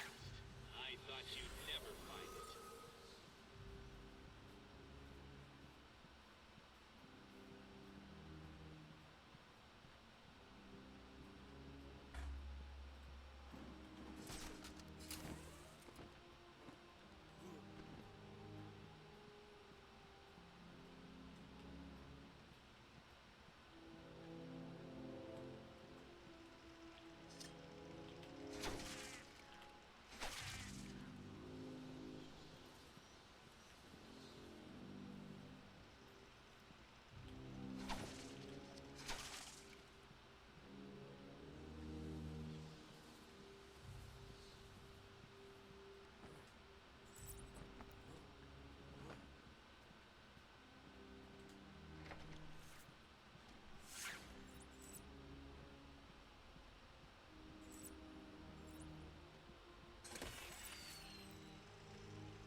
Damn it! Fucked up. I fucked up so hard. Bye bye, Beth. Mwah.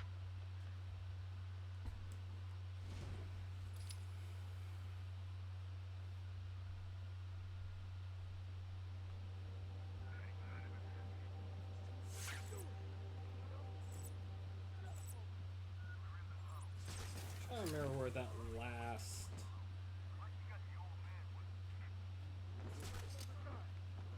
scarecrow tape is.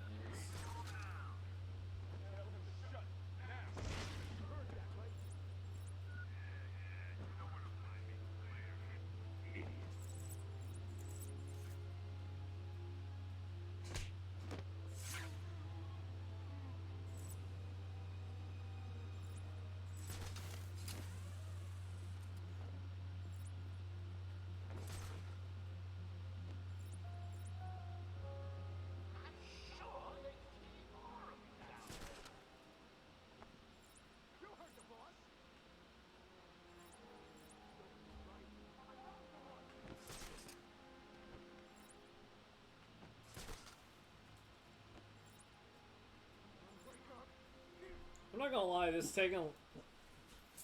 Oh, the mansion took longer than it should have. Puppy wants out. Something's going on.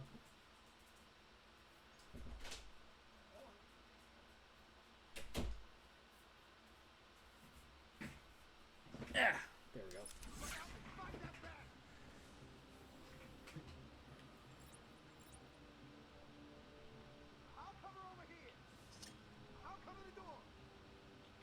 That's what I'm doing.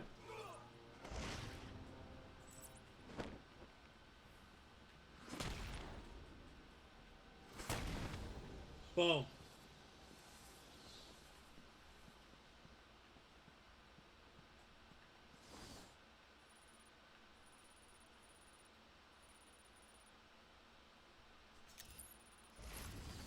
Oh. Oh wait, is this it? I think this is it.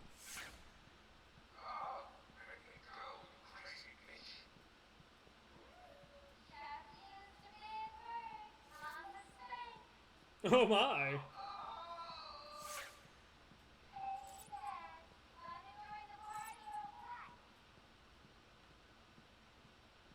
Do I get a spanking as well?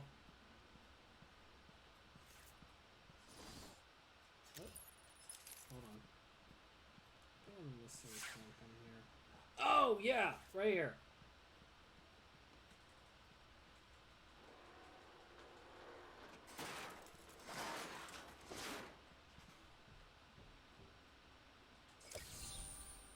Go.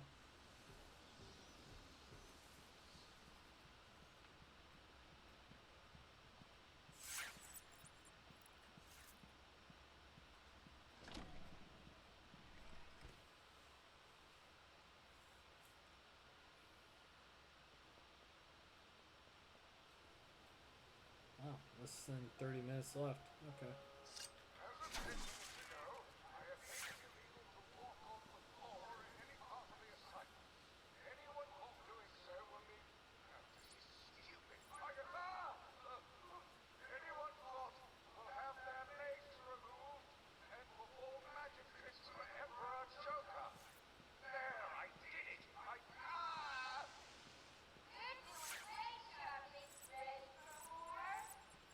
Yes, Mommy! Spank me more. I've been a bad Sharpie.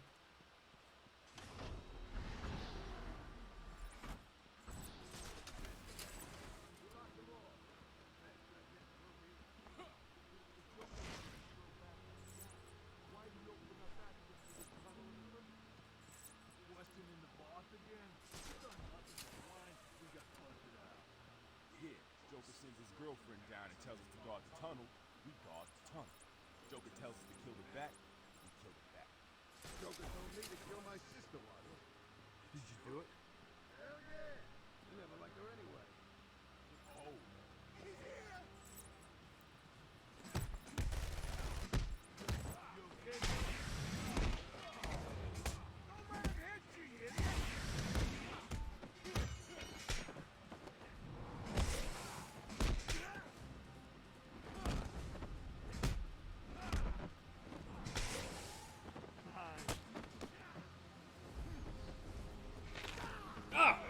God, you wanted a shock.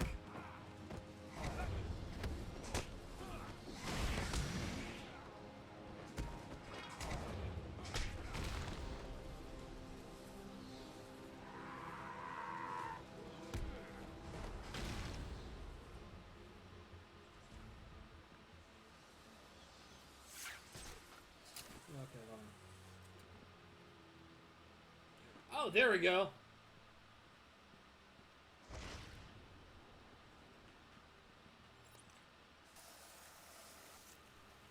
I knew I was missing something here. Scarface! Yay.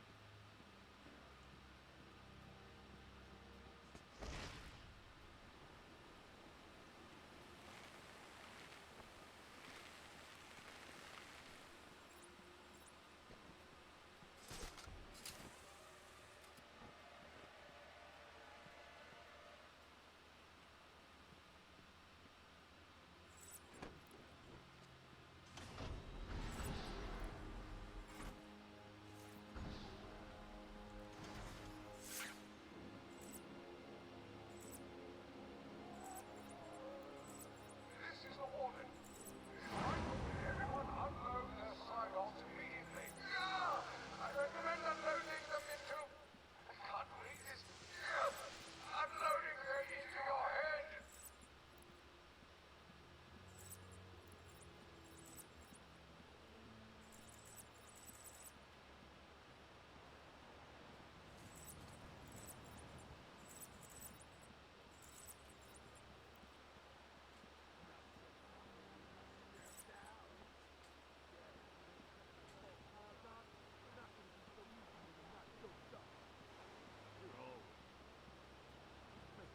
Close the hand.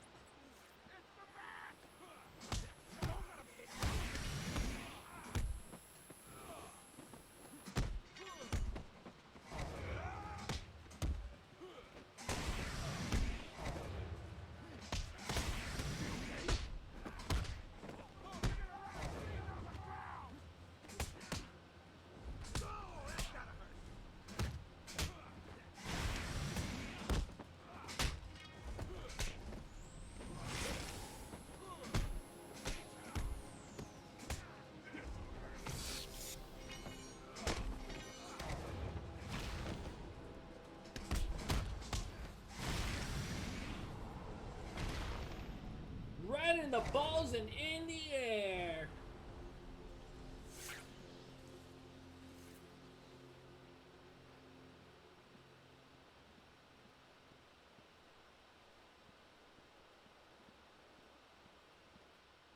Thank you, Batman. The guard wouldn't have lasted much longer. Is he okay? He struck his head when they knocked him to the ground. Move him away from here as soon as you can. Take him to the medical facility. It's the safest place on the island. Okay. I'll go with him as soon as he's able to stand. Oh, you mean I want to go? Yeah, there's a sniper right there. Give me a second. I'll take care of that.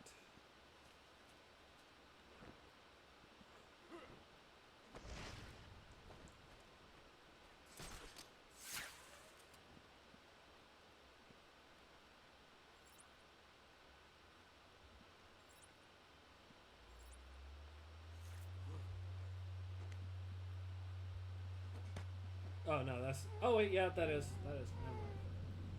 It didn't look like he had the right gun to be a sniper, so I wasn't sure.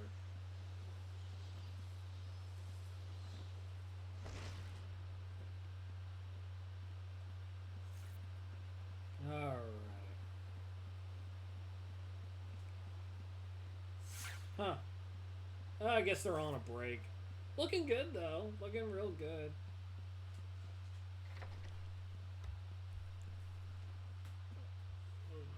There it is.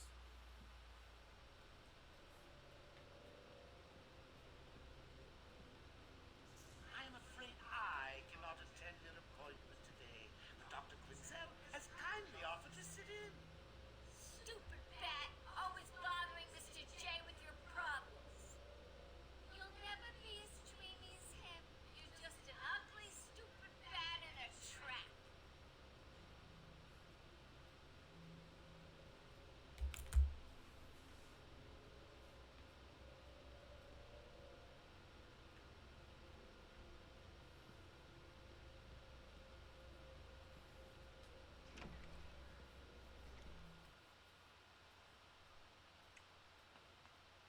Alrighty.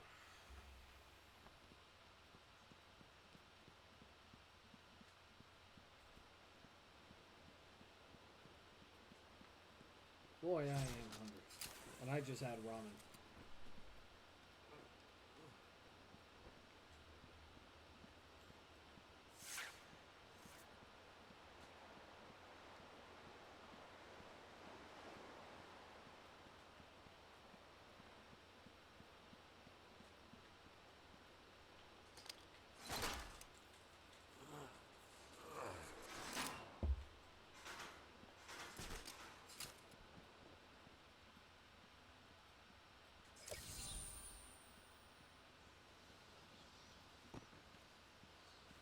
There we go.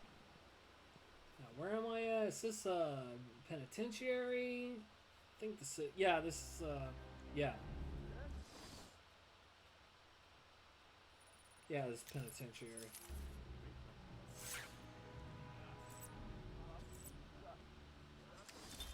Taped patient evaluation 1. Patient name is Victor Zaz. Diagnosed clinically insane after the murder of at least 20 women in the Gotham area. Hello, Victor. I'm Dr. Cassidy.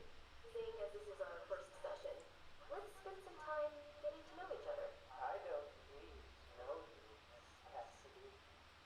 Everything is new. Don't you think that's a very negative outlook on life, Victor? You've no doubt read my file. Yes, I have. It says you come from a wealthy family, that your parents died, how you lost all the money gambling. And none of it matters. Why do you keep saying that, Victor? Because the only thing that does matter is the mark. Have you seen my work, Miss Cassidy? If you're referring to the marks on your... Of course I mean mine. Tiny marks. Cameras based on yours.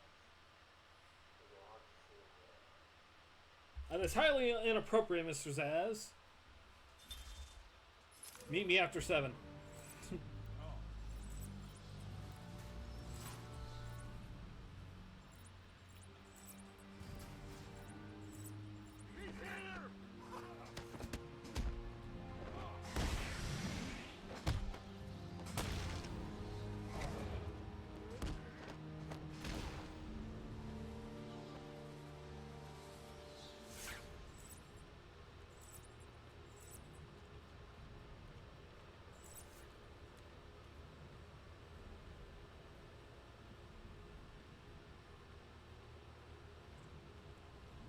Like, how do I get to the cells? It's like, oh, you go down this way through the showers and wait, those are showers.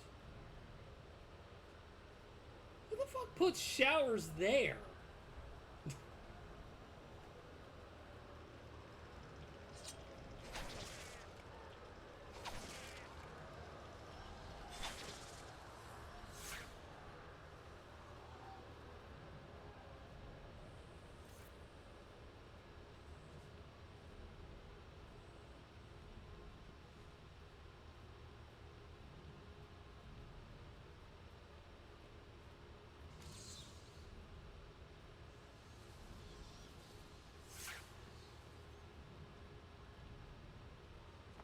He thought he was real clever with that one.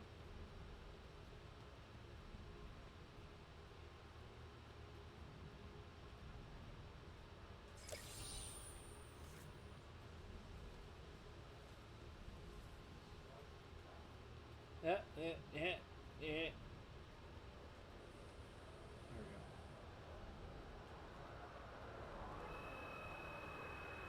I love that. Just that.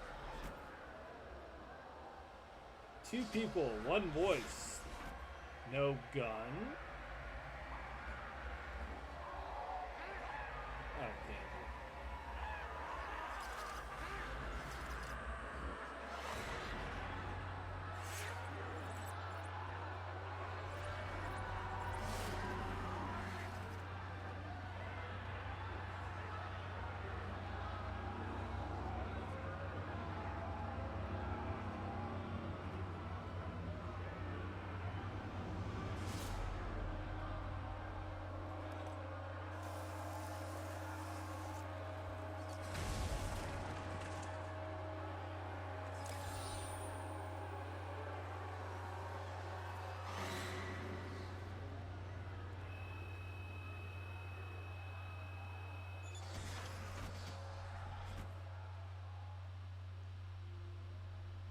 The Green Mile.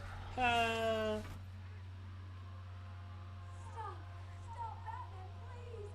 You've got to help my babies! I'm really not interested in a bunch of flowers, Irene.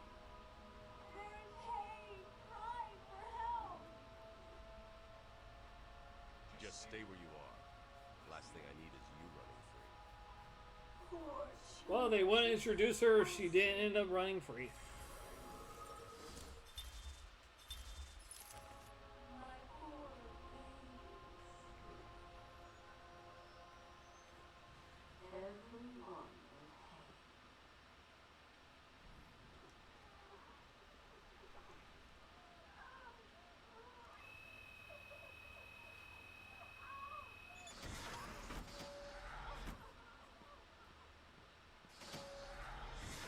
Someone, help me!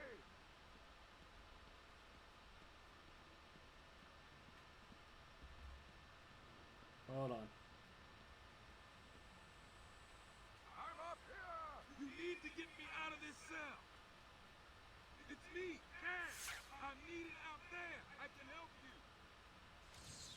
Help!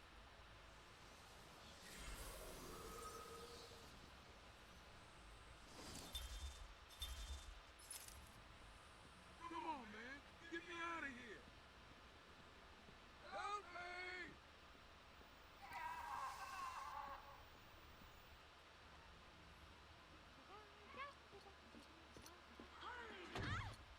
You have to help me. Ivy?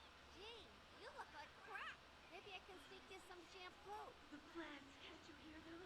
They're crying out to me in agony. Yeah, well, I really don't have time for this. Please let me out. They'll die. I'm not gonna lie, like, she's like stiff looking. Oh well. I mean, I know it's the character model, but like, there is no real. Her boobs aren't jiggling, okay? Like, they are like ridiculously stiff. Granted, that's PS3, but even still.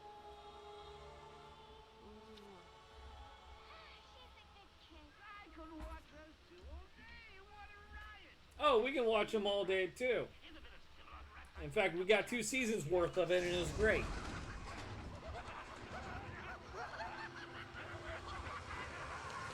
And I can't wait for season 3 of Harley Quinn. I really can't. Cut me free. Cut me free. He's taken control of the security overrides. I have the sequence generator, but without the terminal in my office, it's useless. Your terminal has been destroyed. Give me the sequencer. What? Oh, yes, of course. It's useless. Half the code won't get you anywhere. We're trapped in here.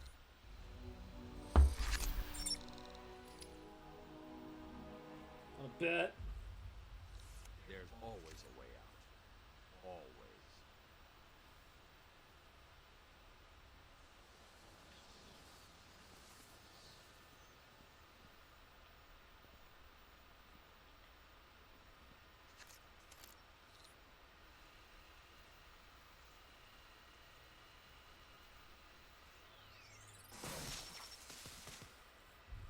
Hello! Second person that has joined us.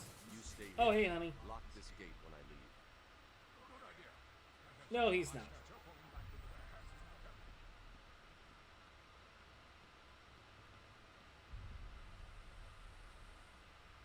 Get me out of here! You rescued the wrong warden. He's an imposter. You know how many freaks are in this place. You can't leave me locked up in here. Batman, it's me, the warden.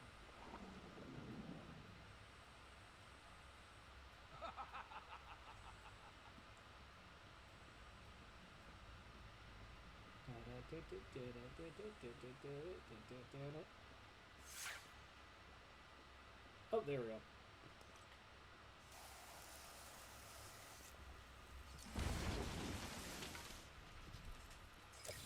So why was that cell just completely sealed off, like, with cement? And weak-ass cement at that.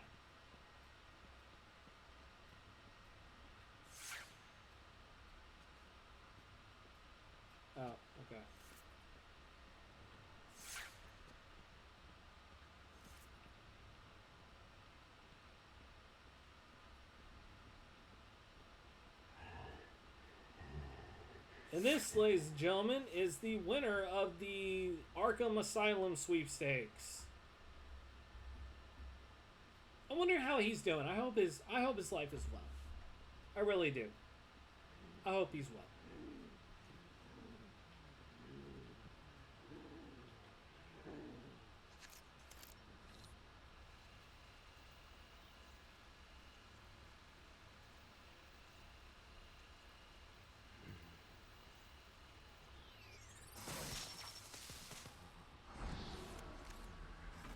Go.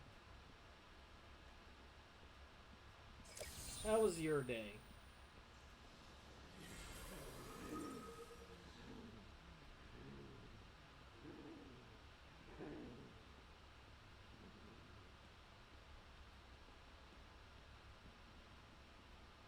Hot?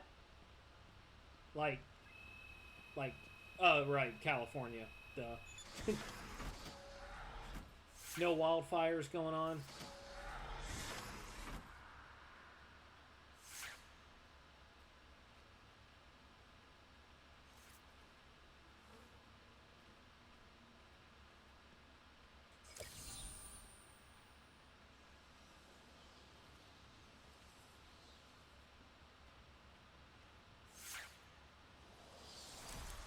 There we go. Let's...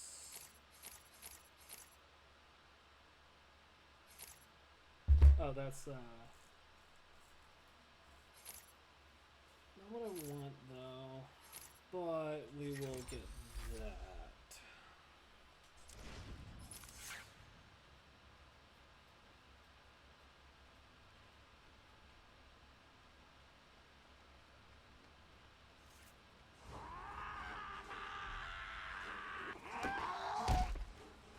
And BAM!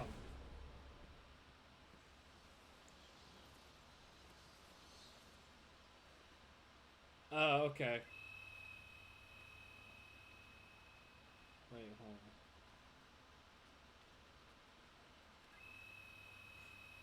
on. Well, I hope you stay safe and get out of there when you need to.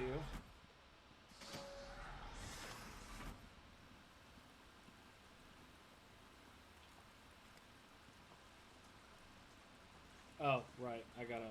I don't have that yet. 100 degrees? You know, Bess, I always thought there was a spark between us. I'm sorry.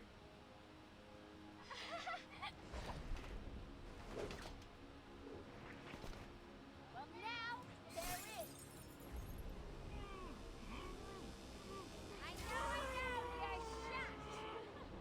Come and get me, Bess. I double dare ya. You guys are idiots. There are guns everywhere. Give it a beat up, hey!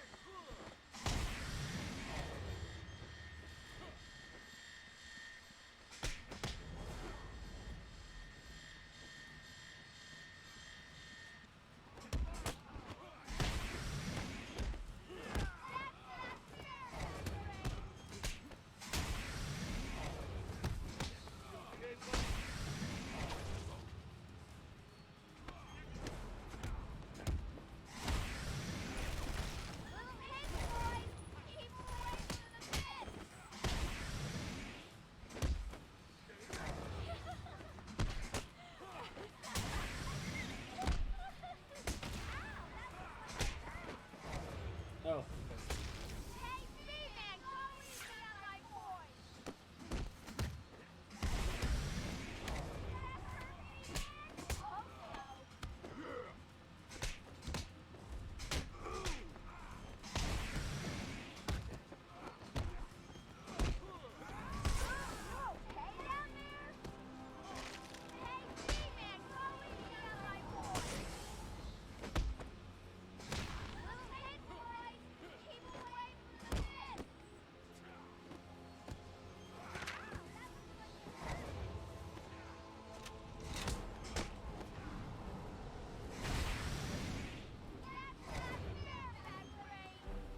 What, having 20 years of martial arts experience? Yeah, it is.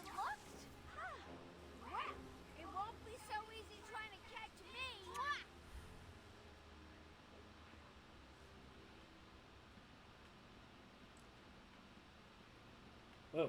Wait, what? What? What? Why are they glowing blue?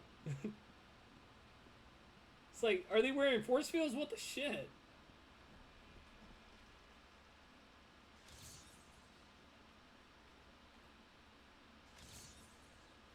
You are beginning to impress me, Batman. You may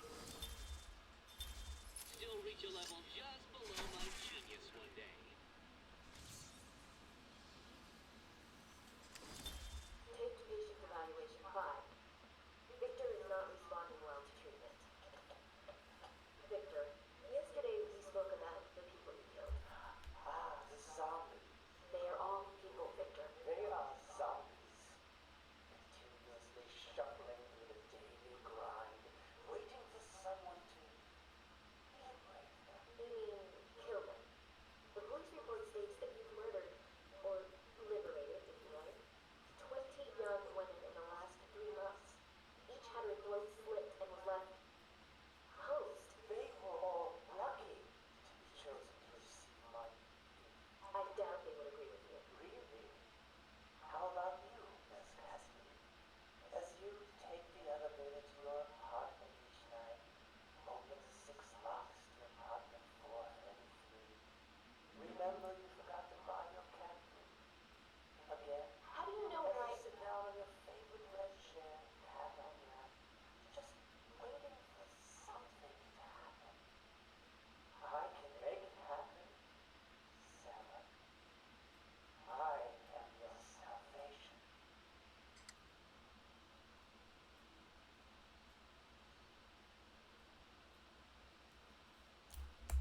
Alrighty.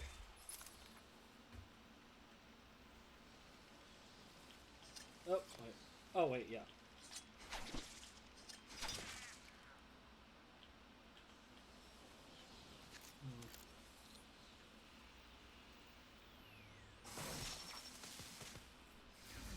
Patient pacification system deactivated.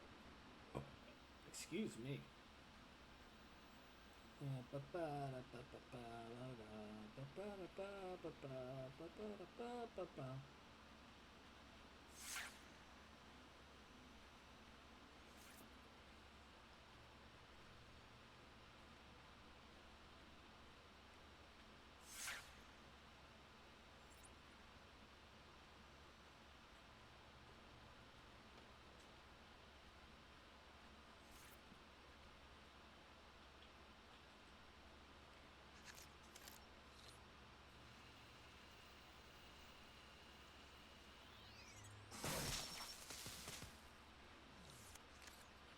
There's that.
Shit!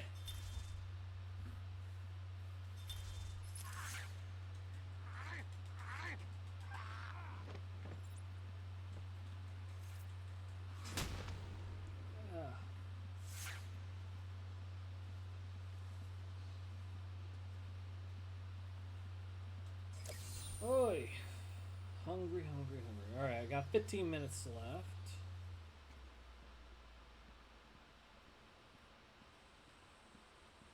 Maybe I'll be able to beat Harley before then. Maybe.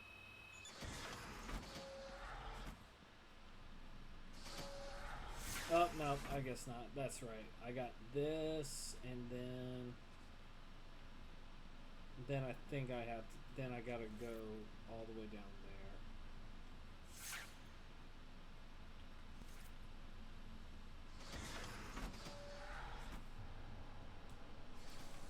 Look who's finally turned up, the Dark Knight himself.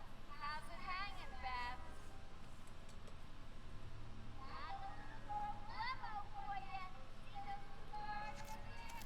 I know. Shut over here. That's cheap, Babs. Time to turn up the pressure. 2 minutes and when can there be one of those?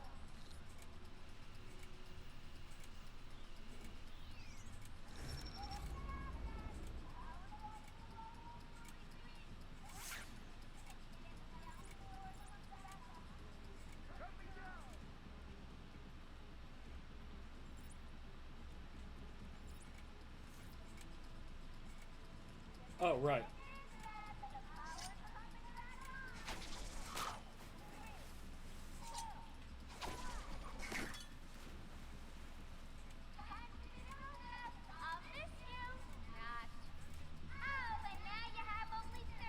Oh, bullshit!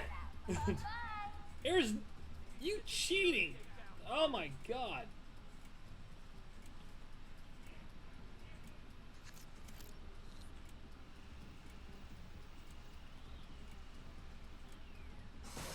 There we go. Get out of here now!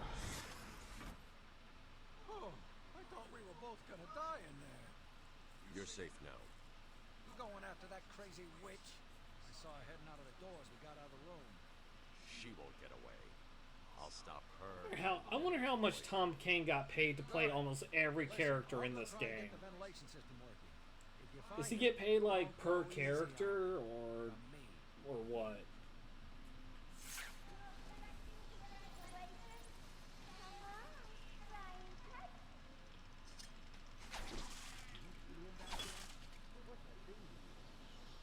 No idea. He saved our lives. That's all I need to know. Patient's name is Victor Saz. For the record, the patient has transferred from Dr. Cassidy, who is on leave after the incident last week. Hello, Victor. Please take a seat. Guards, you can leave us. Sorry, Doctor. Warden's orders. I can't leave you alone with him. I understand. Hello, Victor. How are you feeling today? Victor, I can't help you if you don't speak. Depressed. Does that help you?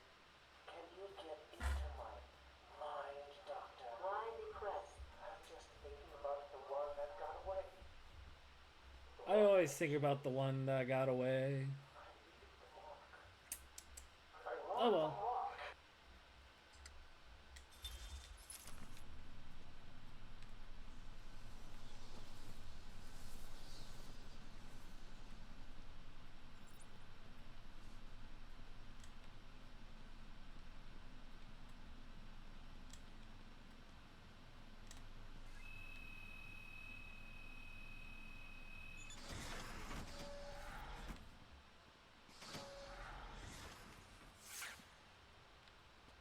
Yeah, I see you. Awesome. Whoop. Nice try.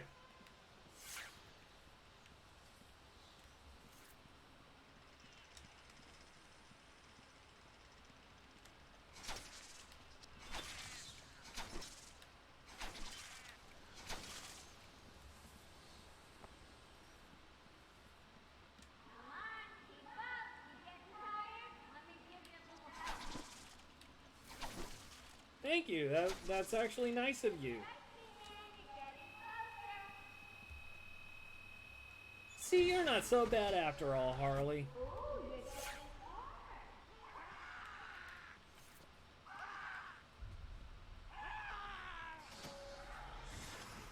Oh, right, it's further up.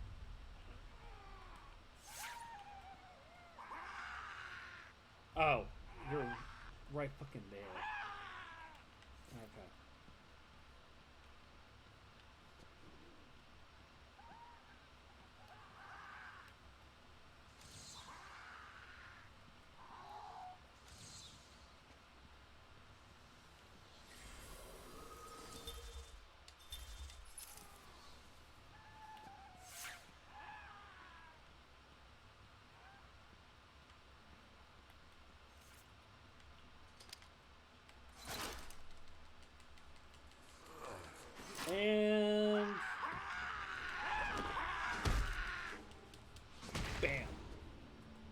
to sleep.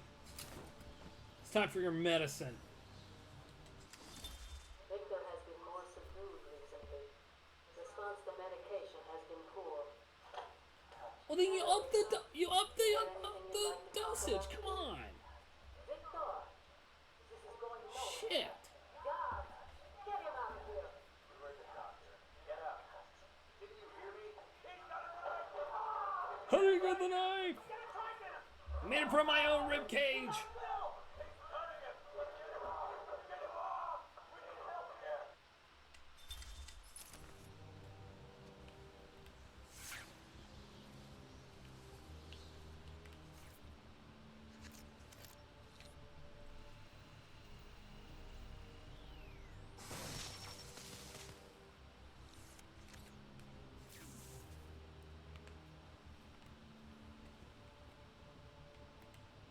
Alrighty, let's see.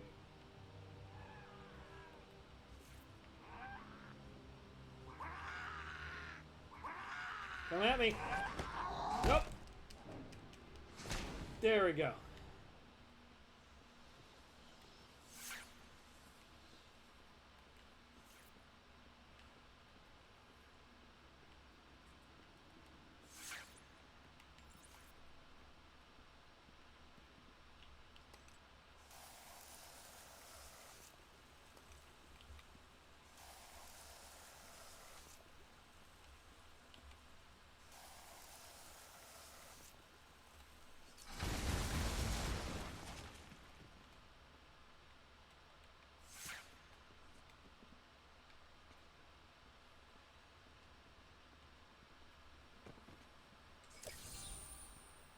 Go.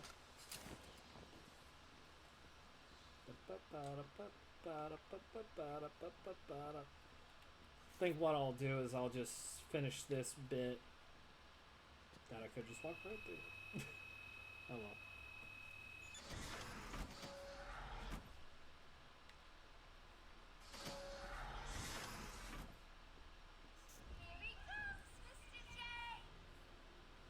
Excellent. I'll leave it to you then, Manir.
Yeah, I unlocked his character bio.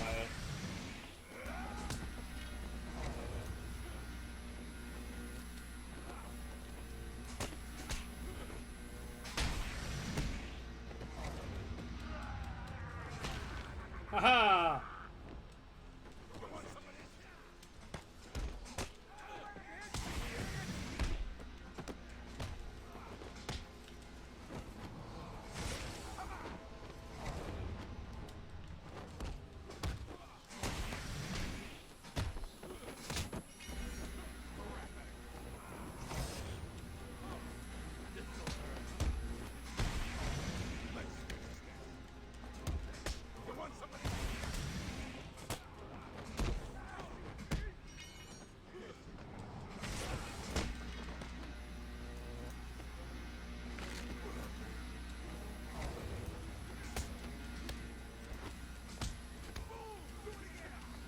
Oh, come on!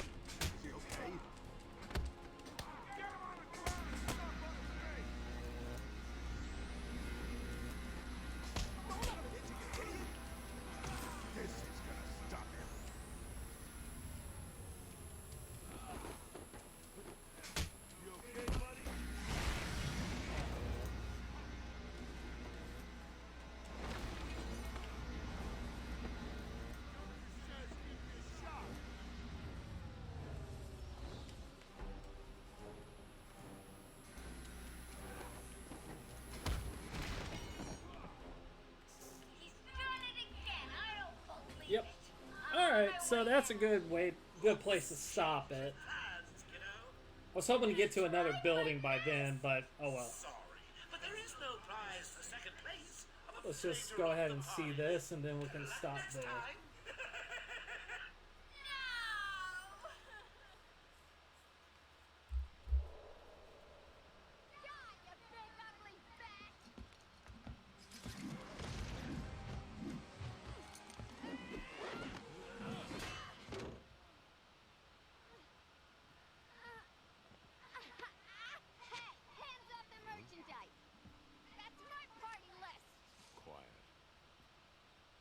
Why the smiles next to certain names? You're the detective, you tell me.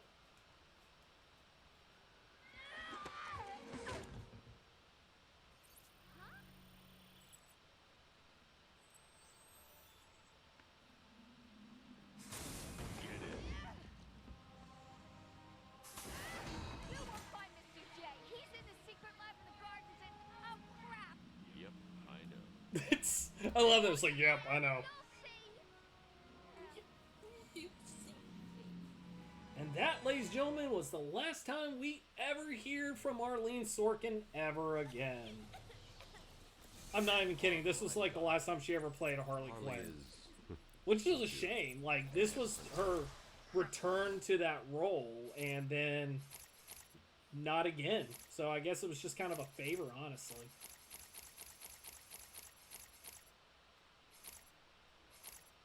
But, I mean, Tara Strong is a fantastic Harley Quinn. It took a while for me to get used to her, but I love her as Harley Quinn.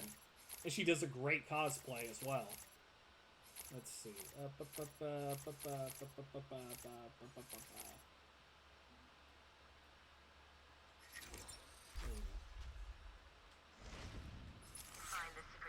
Arlene Sorkin? No. She's still alive. She just didn't do it anymore. So I'm calibrating the scanner. She's just kind of passed the role on to other people. Careful. I rerouted a Wayne Tech satellite to show thermal scans of the island. The gardens are showing up hot. Something bad is happening there. Alrighty. So, alright, so that's it for tonight. I'm ready to eat. I think there's steaks being made, and I'm just very, very hungry. And I got things to do tomorrow. I was gonna shoot my episode tonight, but then it started raining, so I didn't get around to it. So yeah. Oy, thank you so much for joining me tonight, and as always, I am Adam the Oc-CULT-ure Critic, and you can find me on Twitter, Letterboxd, YouTube, and Slasher at the Oc-CULT-ure Critic. And of course, you can find me here on Twitch at twitch.tv/AidenKing30. And please remember, I will have a new episode of the Oc-CULT-ure Critic with Kid Horror Month this weekend. Until then, I am Adam the Oc-CULT-ure Critic. I get scared because I don't care, and I will see you on Monday for a new Man Eater Monday. Until then, you all have yourselves a wonderful evening and enjoy the rest of your week.